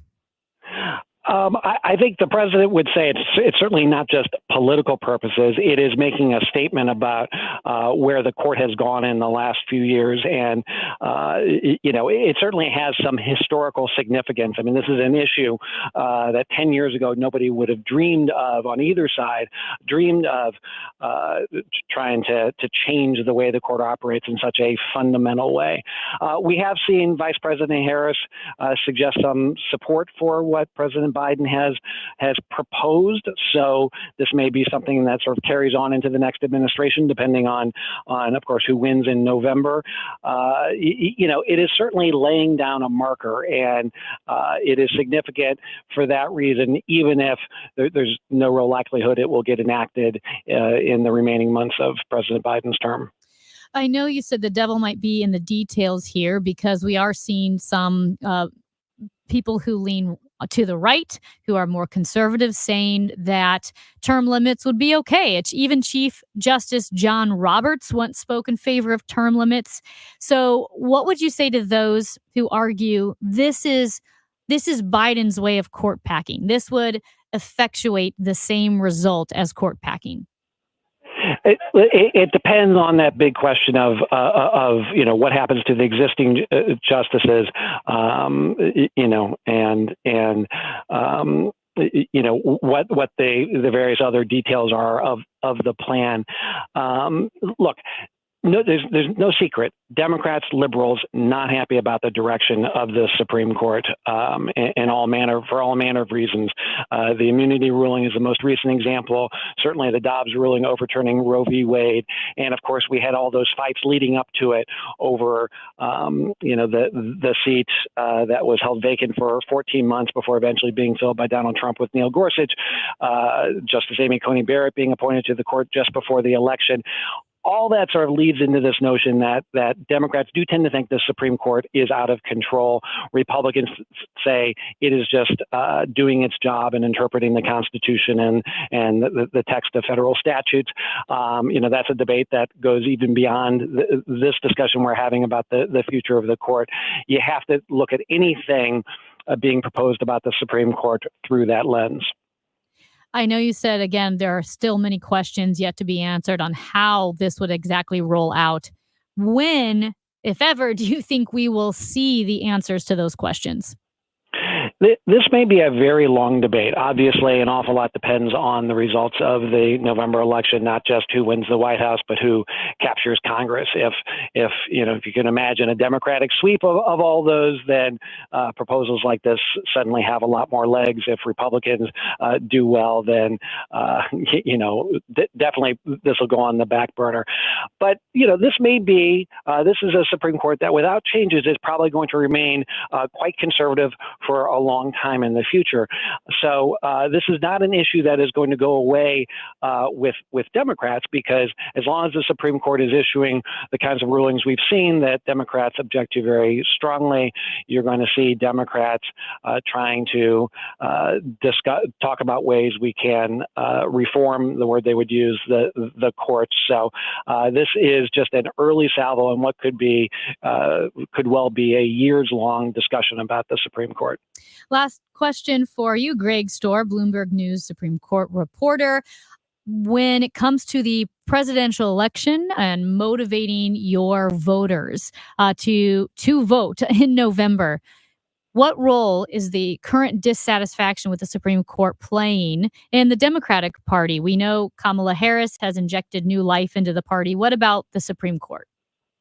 Yeah, the court is the court's one of those issues that folks like me are always saying, hey, the Supreme Court could really be a political issue this year in the presidential campaign. And it turns out not to happen that way. But this kind of feels like a case where it could really happen. The Supreme Court has had such an impact in the last few years with the three Trump appointees, with a 6-3 conservative majority. We've seen them do very sweeping things, not just on abortion, but on religious rights, on the power of federal regulators. And there is profound dissatisfaction with the direction the court is going among folks on the left. And particularly with abortion, but also with those other issues, they seem very much to be wanting to make that central to the debate about what the future of the country will be. Greg Storr, Bloomberg News, Supreme Court reporter, joining us. Thank you so much, Greg. I'm sure we'll be talking to you soon. My pleasure. That was Greg Storr. Michael Kelley, Amy Markscore is with you on a Monday. A few more minutes, plus we'll let you know who won those tickets to the League's Cup. It's the Chris and Amy Show on KMOX. Philo's got a world of entertainment for you to explore with just one subscription. Sign up today and start watching all the networks you love, like A&E, MTV, Discovery, VH1, TLC, Lifetime, Hallmark Channel, and so much more. Featuring current seasons of all the best drama, true crime, reality, and family-friendly shows you can't afford to miss. And with up to 3 streams at once, you'll never have to fight about what to watch. Get started today and unlock our library of over 75,000 movies and shows, and save all your favorites with the unlimited DVR, so you can rewatch them anytime, anywhere, for up to a year. Philo now includes access to AMC+. You can discover your next obsession from its collection of hit originals like Mad Men, The Walking Dead, Killing Eve, Orphan Black, and tons of blockbuster movies. There are no contracts, no commitments, and no hassles. For just $28 a month, Philo's a better way to watch TV. So what are you waiting for? Visit Philo.tv and sign up today to start your 7-day free trial. That's PHILO.tv. The pitch. Do you dream about calling Cardinals games? Goldschmidt swings and he hits. If so, the Missouri Broadcasters Association Sportscasters Forum is for you. Learn about play-by-play, reporting, interviewing, and working with pro athletes from the best broadcasters in the business. John Rooney, Chip Carey, Rick Cordet, Brad Thompson, and more. The Sportscasters Forum is Thursday, September 19th at Live by Lowe's. Tickets include 3 educational sessions, lunch, and a ticket to that evening's Cardinals game. For details, go to MissouriBroadcasters.org. The choice of a lawyer is an important decision and should not be based solely on advertisements. At Onder Law, we deliver big judgments for the little guy. Onder Law takes on the biggest industries and holds them accountable. Call today for a free review at 314 or 618-9-MILLION. 1-800-GOT-JUNK recycles because it conserves our natural resources. We donate the donatables so they can be loved and used by another family. Recycling saves us money. The less we take to the landfill, the more we save. It also saves you money. Spending less on landfills helps keep our prices low. People love to see a win-win scenario, but we've created a win-win-win-win scenario. We make junk disappear. All you have to do is point. Call 1-800-GOT-JUNK or visit 1-800-GOT-JUNK.com. Wesley Financial Group is not a law firm. Are you a victim of the timeshare trap and think there's no way out? I'm Chuck McDowell, founder of Wesley Financial Group, the original timeshare cancellation expert. And I'm here to tell you that there is a way out. All you need to do is give my office a call. I will send you a timeshare exit information kit absolutely free, explaining how the timeshare industry works and your options for cancellation. Call Wesley now for your free info kit. 800-790-1400. 800-790-1400. Hi, I'm Angie Hicks, co-founder of Angie. When you use Angie for your home projects, you know all your jobs will be done well. Roof repair? Done well. Kitchen sink install? Done well. Deck upgrades? Done well. Electrical upgrade? Done well. Angie's been connecting homeowners with skilled pros for nearly 30 years, so we know the difference between done and done well. Hire high-quality certified pros at Angie.com. Summertime is the best time to enjoy the outdoors and enhance the appearance of your home. Banner Construction can make your home the showplace of the neighborhood with maintenance-free James Hardy siding and beautiful Pella replacement windows. Drive up to your home with a renewed pride. Visit bannerconstruction.com or call 314-569-1050. Get a free in-home design and estimate. Call 314-569-1050 and have a banner day. 314-569-1050. Paid for by Lori Rook from Missouri. Ryan Rook, Treasurer. You deserve to know where your tax dollars are really going. You deserve to know about the backdoor deals our politicians are making with lobbyists. And you deserve to know when your elected officials are supporting things that compromise your conservative values. But right now, it's all hidden behind the curtain. As your next Missouri State Treasurer, I will publish the full story of our state's spending in one easy-to-use website. Vote for me, Lori Rook, in the August 6th Republican primary, because you deserve to know. Join Mark Patrick seminars and lose weight or stop smoking guaranteed. Early bird special, only $49.99. Seminars Wednesday, August 14th at the 4 Points by Sheraton, St. Louis, Fairview Heights, in Fairview Heights. Weight loss seminar, 5:30 p.m. Stop smoking seminar, 8 p.m. I'm Rachel Zimmerman. This is KMOX, the voice of St. Louis.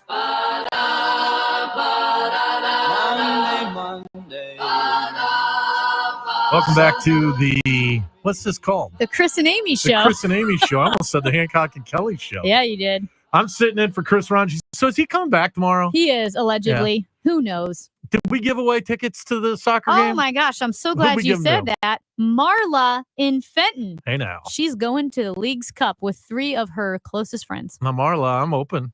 When's the game? The 4th? August 4th. I'm open. All right. We could go. Amy and I, we're open. And PJ over here. PJ's in. So if you need 3 friends, let us know. That's right. Okay. Something today. The President of the United States published an op-ed in the Washington Post. We just got done discussing it. Something I didn't know, and I think they're wrong about. It says here, Joe Biden, my plan to reform the Supreme Court and ensure no president is above the law. Okay. Then it says the writer is the President of the United States. President's not capitalized. Why not?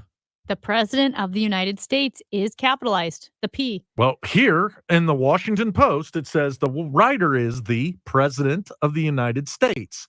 Why would it's not capitalized here? It should be capitalized. Yes. Am I correct? You are correct. Okay. Later in the argument, as he talks about presidents, they're lowercase. In the president's own thing, the presidents are lowercased. I would think that a president of the United States, there's only one of them at a time, even though several of them could be considered to be called presidents of the United States. But why wouldn't we always capitalize president when talking about the president of the United States, even though we may be talking about a group of them, some who are no longer presidents? Yes. So I'm looking at, well, it's the thesaurus.com, which is not necessarily the highest bar. However, it says the word president, when it refers to the president of the United States, should be capitalized. However, in that sentence, it is not capitalized. But I thought, like you said, it's not just when it's used as a title, like President Joe Biden, but when you say the president will be there. Right. The P is capitalized. That's how I've always done it. But you would think the Washington Post printed this. I mean, they've got the New York Times style book there, do right? you use the, I know, the Chicago Manual of Style. I am a Chicago Manual of Style person. I don't like the AP style book because snobbery. I know, because the AP, awfully snobbish. The Chicago Manual of Style is the only way to go, because the Chicago style approves of the Oxford comma. And AP style, which is what you use for newspapers, does not. You're pro comma? I am pro comma. I'm pro comma too. Because it changes. If you don't have a and comma. pro comma law. It's, oh, hey, there you go. Come for both. If you don't have the comma there, you could have a list of things, and two of those things suddenly become an appositive. Exactly. So like when you say. No. Let's say you're having a party and you are inviting, I know they're dead, JFK, Stalin, and hookers, right? And you said, I had a party and I invited the hookers, comma, JFK, comma, and Stalin. You know that you invited those two guys and some hookers. Okay. But if you get rid of the Oxford comma, I invited the hookers, comma, JFK, and Stalin. Really think it's supposed to be strippers, then JFK and Stalin are the strippers. It becomes a positive. It sounds like I invited the strippers, JFK and Stalin. They're the ones stripping. That's why you need the Oxford with you comma. on all that, except you did say there, so when we were going through the names, you said JFK, comma, Stalin, comma, and the hookers. The hookers, which I meant strippers. So, but I messed up. I was never taught to put the comma before the and. I was told you left the comma off before the and. So you would say JFK, Stalin, and the hookers. That's the Oxford comma. That is the Oxford comma? Yes. Oh. Then I disagree with you. Which comma were you talking about? I think that's an extra comma that you don't need. No, that you need that comma. Otherwise, they become the appositive. All right. Well, anyway, if did you understand that, Matt? He gets a positive. Yeah. I'm positive. But if a positive attitude. I have a positive attitude. That's right. So you and I, we're done for the day, but somebody else coming in. We're going to hang out with the Dave Glover and the team. Yes, we absolutely are. And I do have one Olympic fun fact. Oh boy.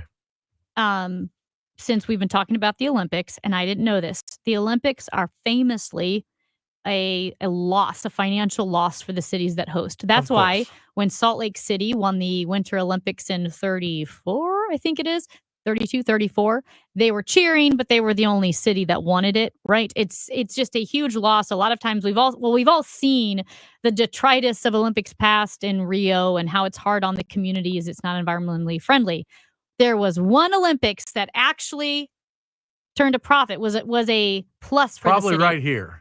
Los Angeles. The 84 LA Olympics are the only Olympics to not be a loss for the host So the city. first Olympics that I was like conscious for and can remember was the LA Olympics. Yeah. Like Edlin Moses, Sugar Ray Leonard. Joni I remember Benoit. all those names from back then. Mary Lou Retton. Oh, yeah. Hey now. Michael Kelley, Amy Mark scores. We're going to hang out with the Dave Glover Show next. It's the Chris and Amy Show on KMOX.